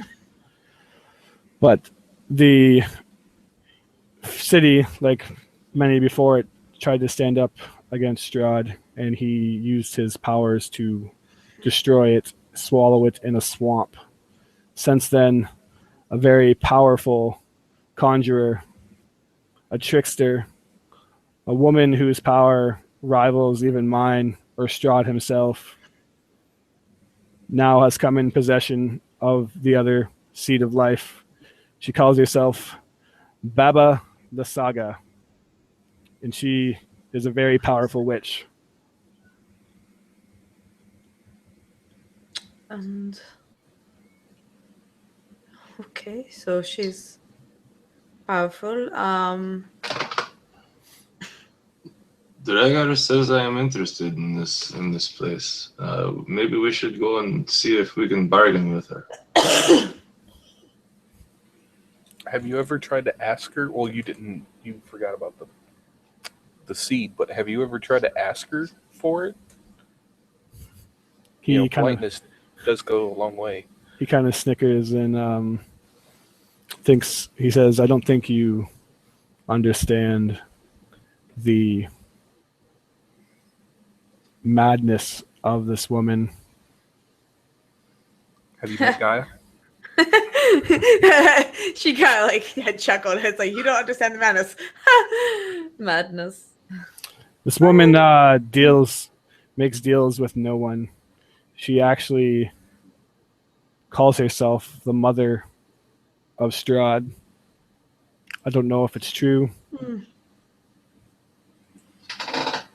But the only one that she serves is Strahd himself. She will not give up the seed of life willingly. But if you bring it to me and you help me give humanity to Basilica, then I will fix your symbol. I will play a part in your fight against the devil. I no longer think that it's my fight, but maybe my purpose all along was to not only find my way, but help send you guys on your way. Looks to Gaia. She kind of narrows her Well, eyes we a do- little bit, but she has a soft smile on her face and nods her head. It's like, I think we can do that for you. We do need the relic to defeat Strahd, so Rion's looking at the other two. Dreher's already packing. Oh, three. I forgot. Kashmir. Before we go, though, Rion's going to turn to the abbot and say, now, I'm not sure if I was just going crazy or if it was just guidance. I don't know. But when I passed and was in the spirit realm, I had visions of my sister telling me that I should come here. Tell me, have you seen maybe my sister around, or is it just maybe all in my head? And of course, then he would describe his sister to the fallen angel. He smiles at you and says, I cannot speak for what you seen in the spirit realm, what is true and what is in your head. The fact that you came back and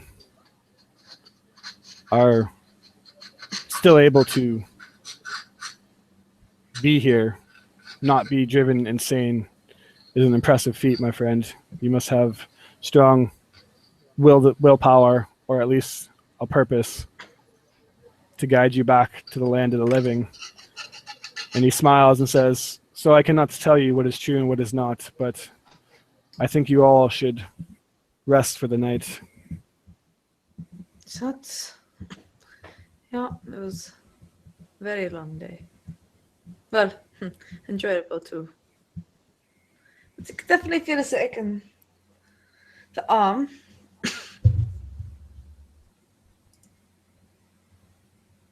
And then he smiled. He's smiling at you exclusively the entire time, Rion.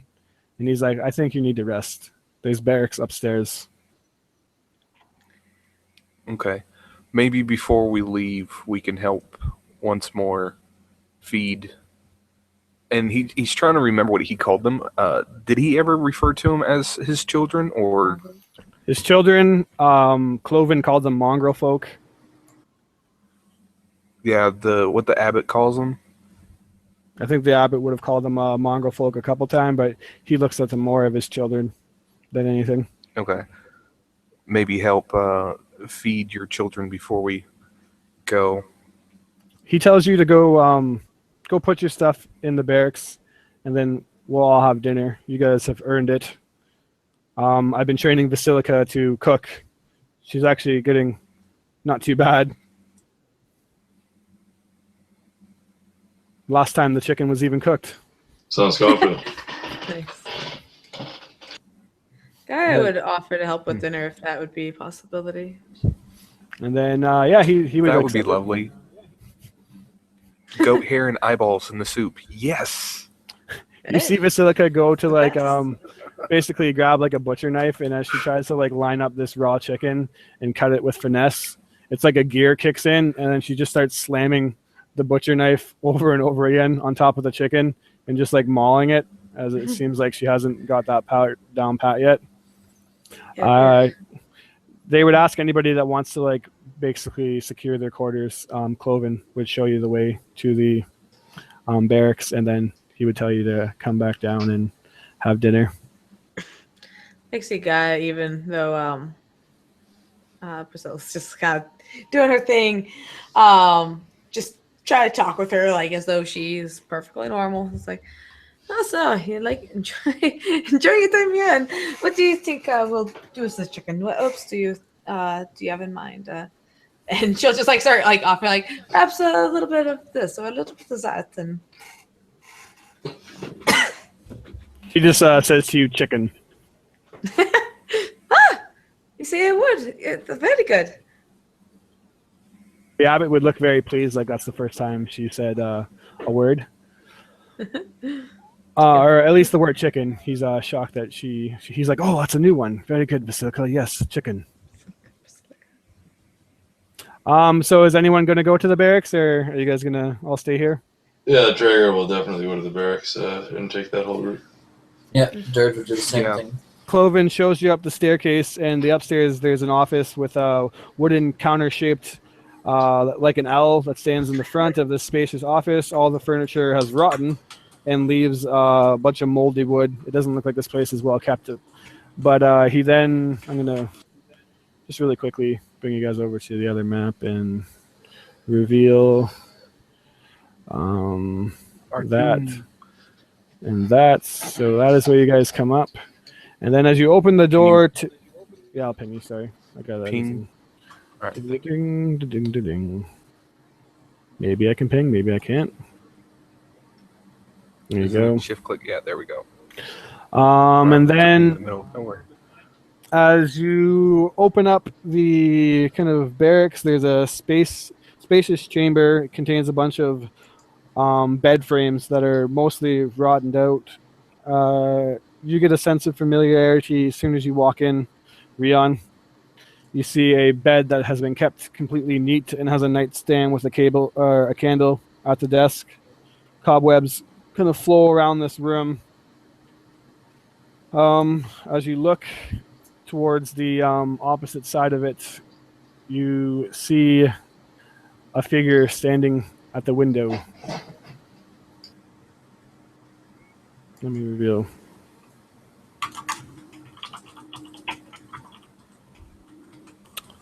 They have their back turned to you, and it's kind of darkly lit. You can't see from this far away. It's actually a rather big area. Okay. Do I recognize said person or? Too dark to tell. You'd have to walk in and go see. Okay. Rion would find one of the beds, and if he can't, then he would just like try to make him a bed out of, a few of the different broken beds that are there. He would put down all his gear except for the short sword. He will actually keep that with him, and just kind of not pay attention to this person in the corner, and wait for the others to get done. But then, I guess more of curiosity kind of comes over him, and then he starts walking towards this person. Start to see that it looks like a female in silhouette, has long flowing black hair. As you start to walk close to inspect, you hear a voice call out, and it sounds maybe a bit annoyed as she says, "Took you long enough." And of course, I recognize the voice, right? You do. As your sister, Okay. Esmeralda, she turns around and starts to walk to you quickly. You presume to And- give you a big hug. My response to her would be, "Well, I was dead," and as then kind of, as she of course, walks up, embrace her. you hold your arms out to embrace her. She slaps you cold across the face, almost knocking you unconscious. Okay, I'm pretty sure I deserve that, like grabbing his face. Maybe? What did I do? You are an idiot. Well, Why that's are you here? You've already died. for you. I came to save my little sister. Apparently, she doesn't need saving. She holds her hand to her head and says, oh, you have come here to save me. Rion, no offense, but you were always the more foolish one. Do you not realize why you're truly here? I'm sorry, you cut out there. Do I not realize what? Why you are truly here?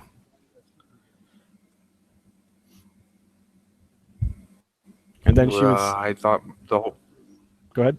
purpose was for me to come and save you. She would say, no. No one just comes here on their own accord. You were brought here by Strahd. He brought you here to use you against me. And he seems to be doing a damn good job. You've already went and gotten yourself killed. What are you thinking? I was trying... Did Kashmir came up with this?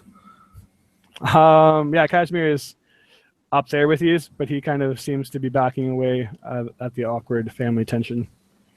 Okay. I kind of stepped to the side. I was trying to save his ass at that point. That's all I was thinking about, but... You've always been the one to act first and think later. Didn't I always tell you that you're going to get yourself killed one day? She kind of is cooling down as time goes on, and after a while, she actually will hug you. You scared me to death. And then... I thought I lost you. How did you know? That's a question I have. Like, we were up in the mountains and you were here. How did you know that I died? She will say that she sensed it, which Okay. maybe seems weird to you. You can give an insight if you want. And then, as I'm like clicking on my character sheet to do all this, I'll say, Drager, her eyes are up here, not down there, and kind of point at her breasts. Don't know what you're talking about. Making my bed over here. Jeez. Yeah, you don't. She just says that she sensed you.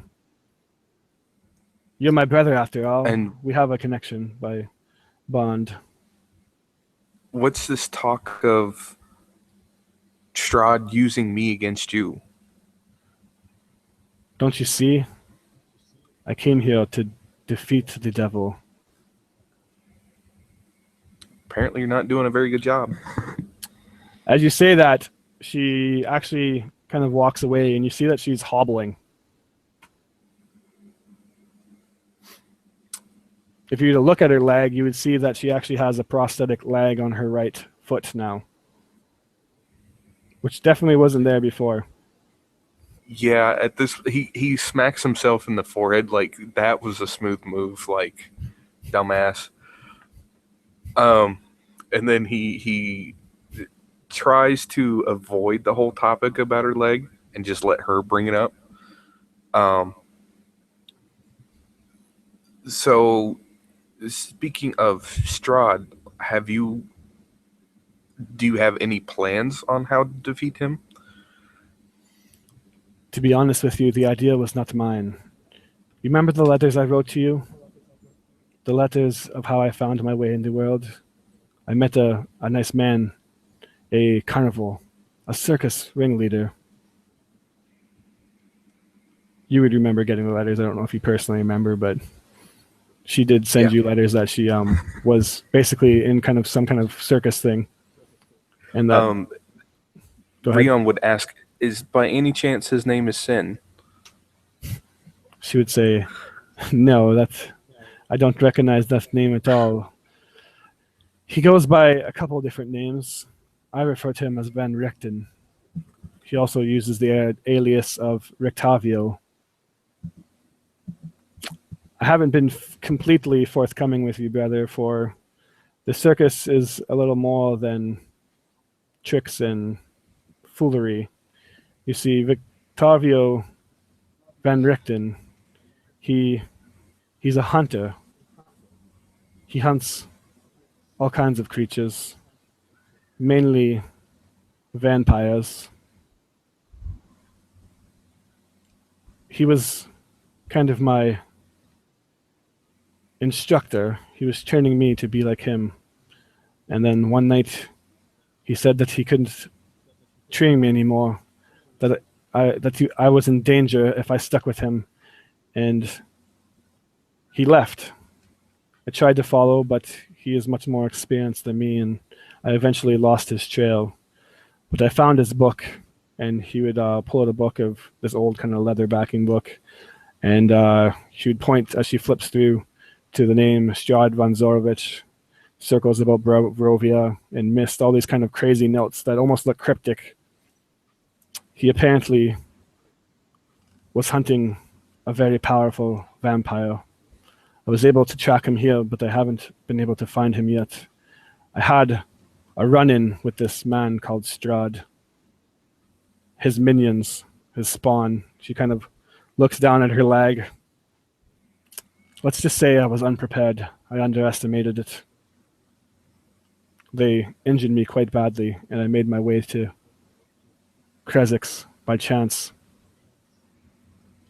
The burgomaster was nice enough to bring me to the top of this abbey, but said he would not go in himself, and that I had to brave it myself. Luckily for me, this abbot is not a bad man, and he was able to at least seal off the wound. And then basically she just kind of recounts her story of how she got here and ran into some baddies and lost her leg in the fight. Well, we think we might have a way of defeating Strahd. One of my friends, Gaia, she's very unique, and you'll understand once you talk to her. She has a relic. Say relic. It's kind of more like a holy symbol, but it's a very different holy symbol that the abbot seems to know a little bit more about. Says that it's cursed, or not cursed. What's the word? Anybody that wants to chime in can help me out on this. Corrupted. Thank you, corrupted. I couldn't. Corruption. I don't know why. Yep. As you're talking about says this, it's she actually corrupted. pinches your ears and Go ahead. says, "Your friends, don't be rude, Leon. Are you going to at least introduce me? I can only assume that these are the people that I owe your life to. Dragar runs to attention and just like, boom, here you go. Dragar, my name's Dragar. Yeah, how you doing? Nice to meet you.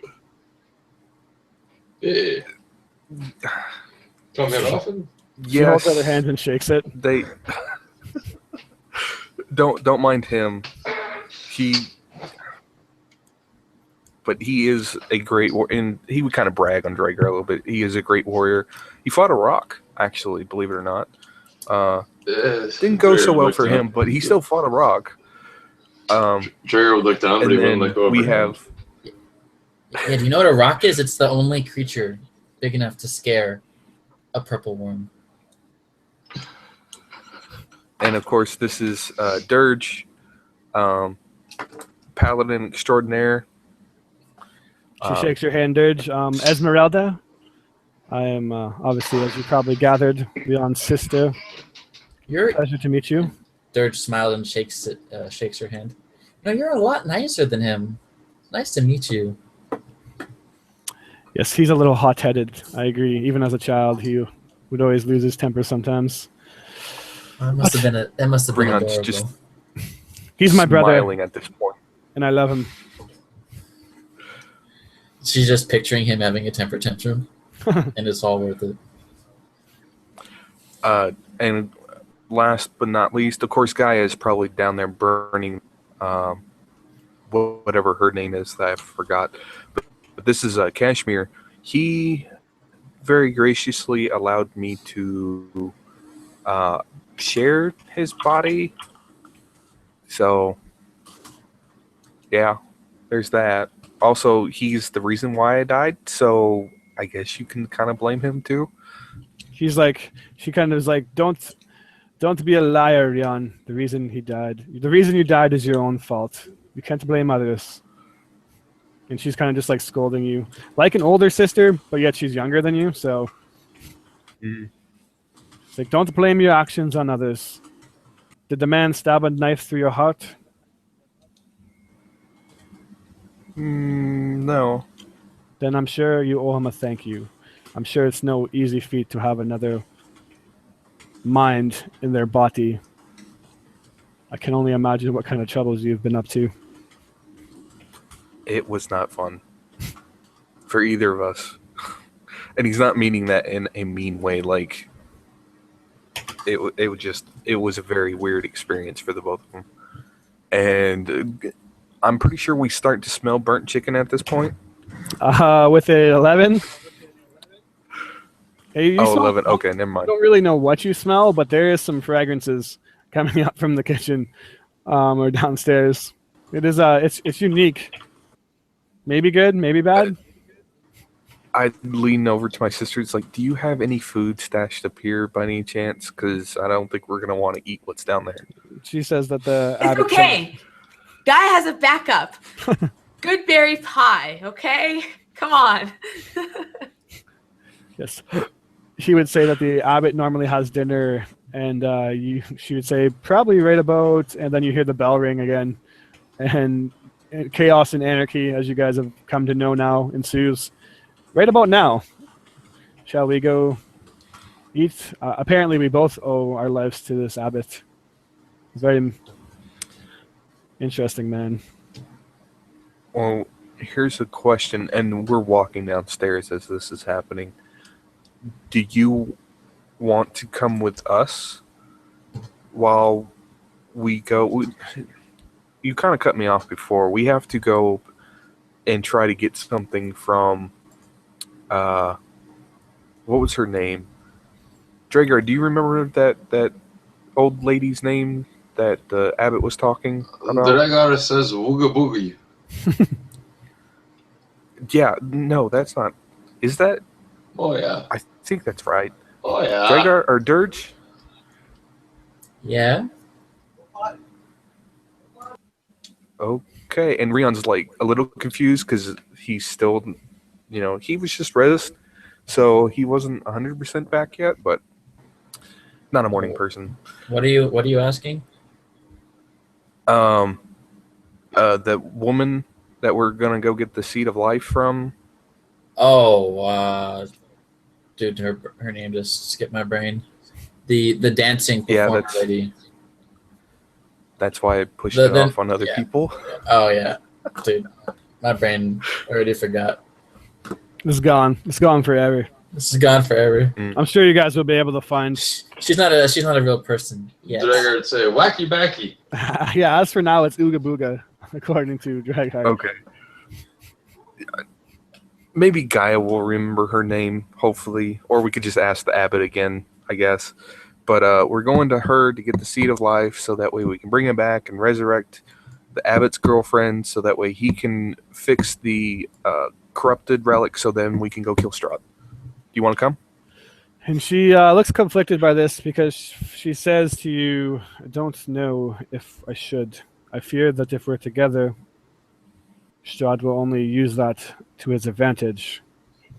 But I fear that if we aren't together, that I may lose you again because you're a fool. And you're going to go and do something stupid again. Most likely. She says, we'll have to think about it. It's not just me and you that have to make the decision. You have others to think about now. You've made friends, Leon. Well, keep your friends close. and he would grab the hilt of his sword and kind of tap her leg with it. Like he would use the sword and tap her prosthetic leg. And how well can you travel with As you that? tap her, she actually does a finesse move that's quicker than you could have expected. And as you hit it, she kind of hooks it with her leg and actually takes the blade right out of your hand without you being able to really do anything about it. You're probably pretty impressed because the last time you've seen your sister, she was probably just a little girl. I can hold my Okay. own. Never mind. Maybe we should send you to go get the object and we stay here. Yeah, and she flips the blade. Of She course. kind of like kicks the blade, flips it around, and then it lands in her hand.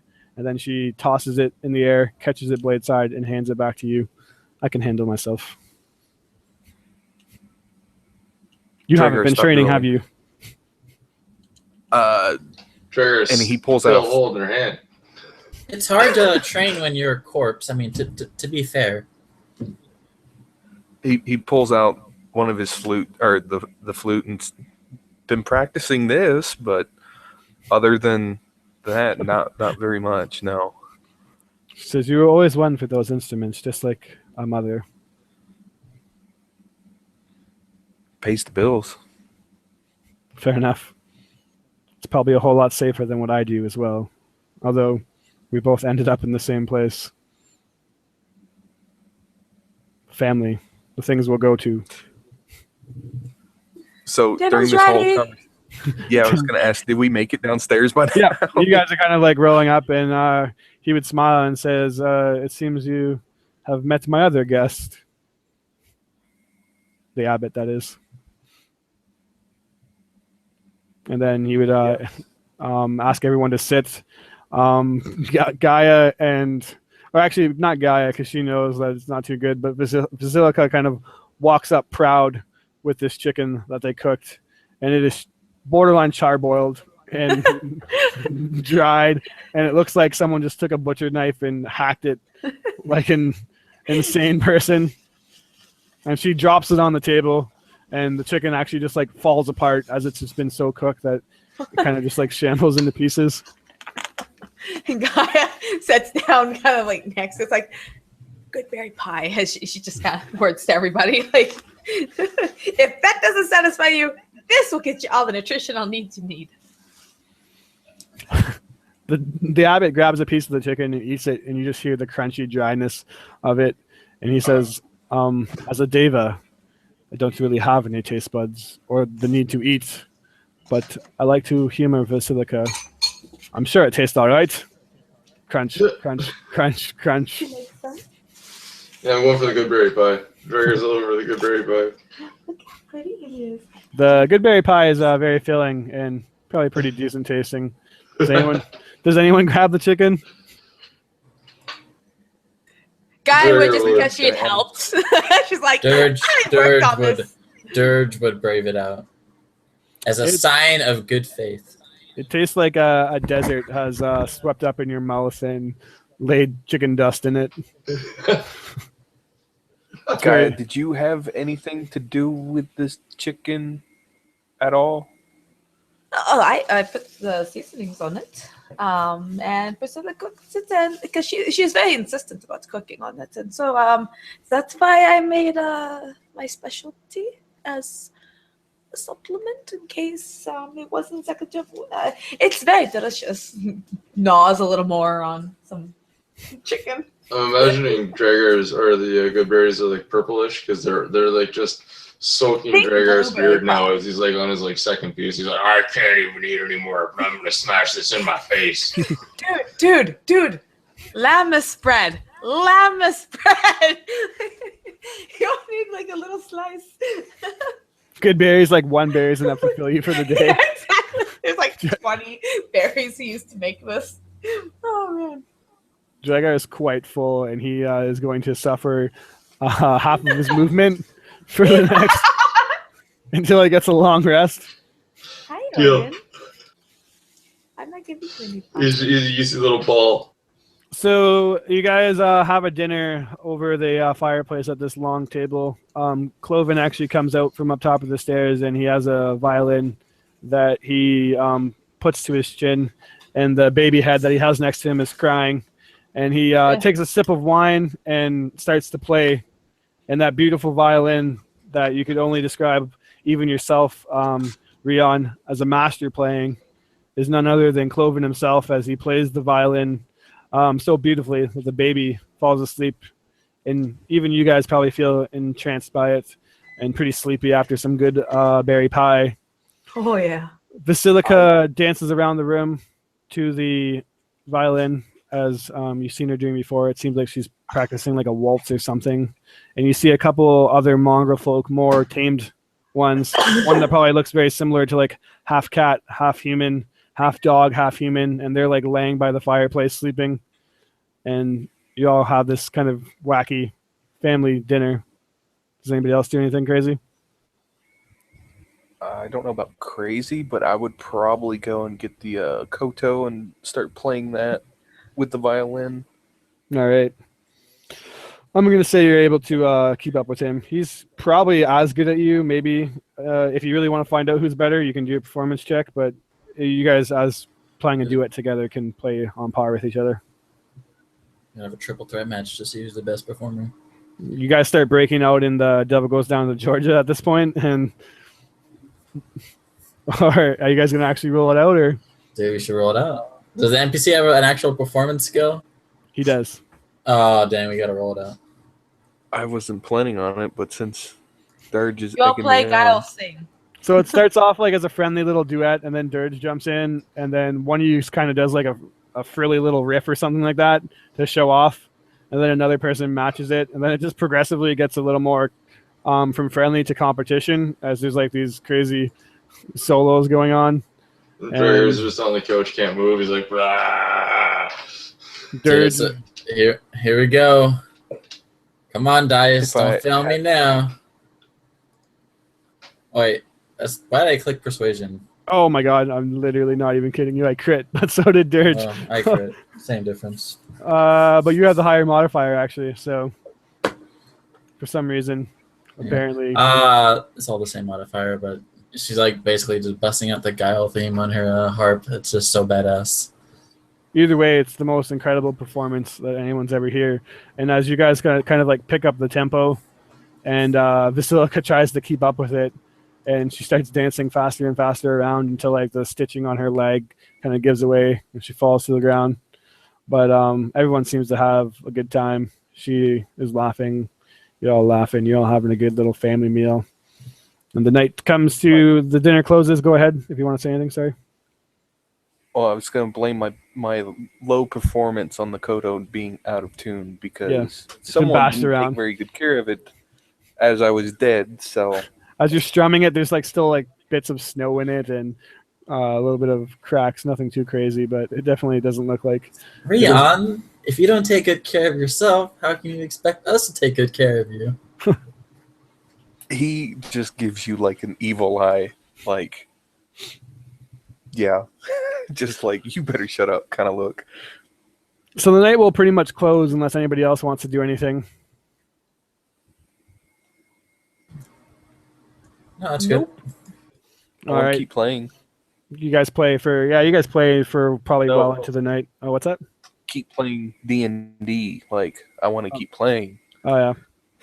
I'm probably gonna go like a couple minutes further, unless you guys just want to drop it right here. It's up to you. But like I probably like 10 minutes, if not less. I think this is a pretty good stopping point, personally. Like us just having a rest and then Don't you pick it want- up in the morning. Don't you want the juicy cliffhanger that makes you want to play until the Yeah, I was gonna say it's like we need the cliffhanger. This ain't no cliffhanger. I People aren't gonna want to wanna come back to play. watch. But I already want to play. He doesn't want to hear the bad news that's coming, but let's hear the bad news. So anyways, we're gonna go. It's not gonna take too long. It might not be bad news. It might be good news. It's never good news. You guys go to the night. You all take turns watching. Kashmir volunteers to watch throughout the night while you're all resting, just because I'm trying to hurry it along. Kashmir actually wakes you up, Rion. And Okay. he will thank you, I guess, for saving him. And it's kind of like this awkward, like he wakes you up and just like kicks you. You're like, what the hell are you waking me up for? And you're just like, I just wanted to say thanks. I do owe you my life. Hopefully getting you back into your body is payment enough. Yes. And I do owe you a thanks for allowing me to occupy your body. I know that wasn't pleasant for either of us, He having agrees Go entirely ahead. and says, I would say anytime, but to be honest, I never want to experience that again. I think I might be scarred for life, but I'm yeah. glad that I can repay I don't the think favor. I would wish that on my worst enemy. And he says, well, you Having found someone your else sister. and someone.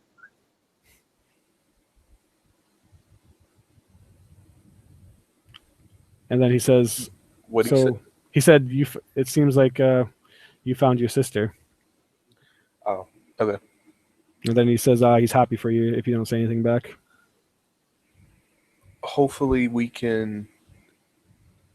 And he's trying to think of the words to say, like, politely, but he kind of just blurts this out a little bit.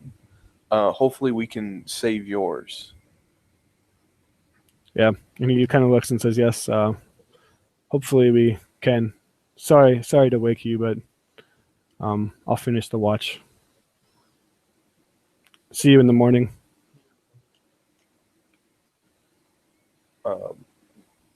Okay. With that, the night goes on. Who would have been last on watch? Probably Go Dirge. Gaia.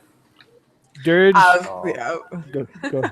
Dirge or Oh, Gaia, one of us, both of us. Dirge spoke up, so I'll say that I Dirge. only need 4 hours. You actually don't get woken up, but you're an elf, so or do you trance as a half elf? It doesn't really matter. You don't get your. No, as a filthy half-blood, I have to sleep like a human. You don't get woken up by Kashmir, who was supposed to be the person to wake you up after the watch. And you kind of wake up naturally, maybe a little bit later than you intended to. I'm not sure when Gaia was meditating to, but either way, you kind of wake up naturally, and you wake up the rest of the group, and it seems like you guys kind of like the equivalent of slept in, but not too long. And then as everyone gets up, you would eventually probably realize that Kashmir is gone. Huh. The thing I gotta wonder is where in the world he would have went.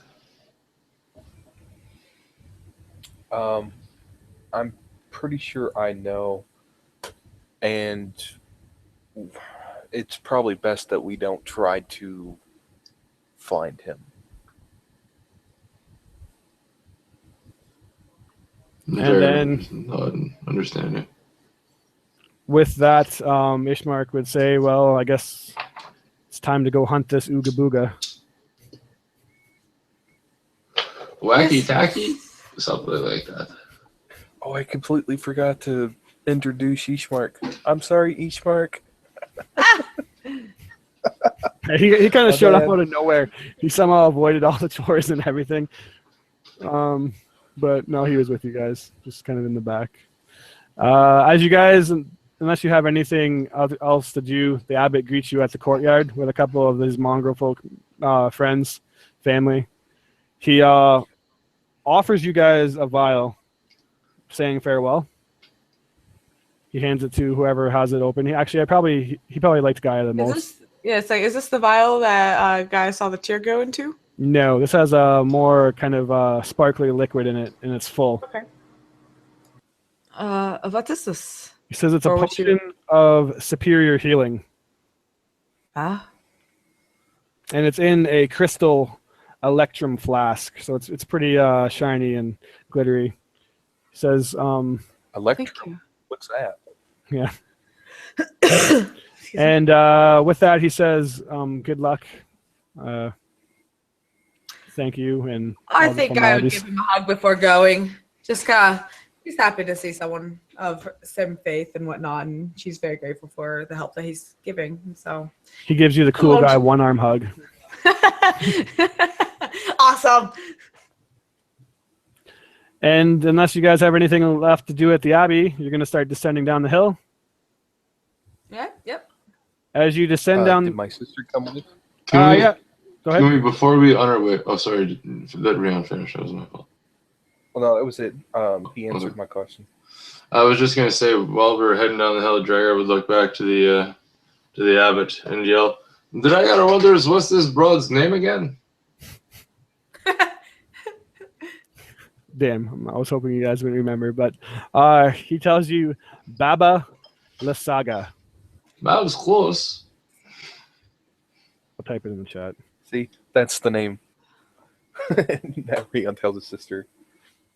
Anyways, to close it out on the night, you start descending down back into the town, and you see that there's actually quite a ruckus going down back in Krez. It seems like most of the town is actually gathered around the gate, and it seems like they're letting hold on a second. I don't want to. They're letting in a wagon, and as you kind of get closer and closer down, you see that there's this wagon with a couple girls on it. You can't really tell what they look like. I shouldn't be really revealing them. But anyways, they're on a wagon, and you hear people cheering that wine is finally here. And you see etched in on the side of the carriage, Wizards of Wine. And the people are like, it's like a festival. Like people are like, yeah, the wine's finally here, and they're all gathering around to like get the wine. Dragar looks to the group. Dragar says there should be no wine. Well, we didn't. Yeah, we didn't see all their corpses, did we? But yes, all dead. We don't recognize those three, correct? Very correct. Imposters. So who are they? Let us go have a drink then, and we learn who they are. And Dragar says something is funny. And with that, we will end it where you guys heading towards this carriage of Wizard of Wine, apparently. Something is funny. Fake Wizards of Wine. Definitely 100%. It actually says on the side of the carriage, 100% legit Wizard of Wine. It does. It says don't question it. Just accept it. I'm like, Exactly. huh. Get your free kegs of wine, and definitely nothing nefarious or sinister. Did that? By the way, did that We put us love at? the ladies. Did that put us at 9 or no? I'll have to probably. Anyways, I'll end it, and we'll talk about it after we end the broadcast. Thanks for playing, guys, and until next week.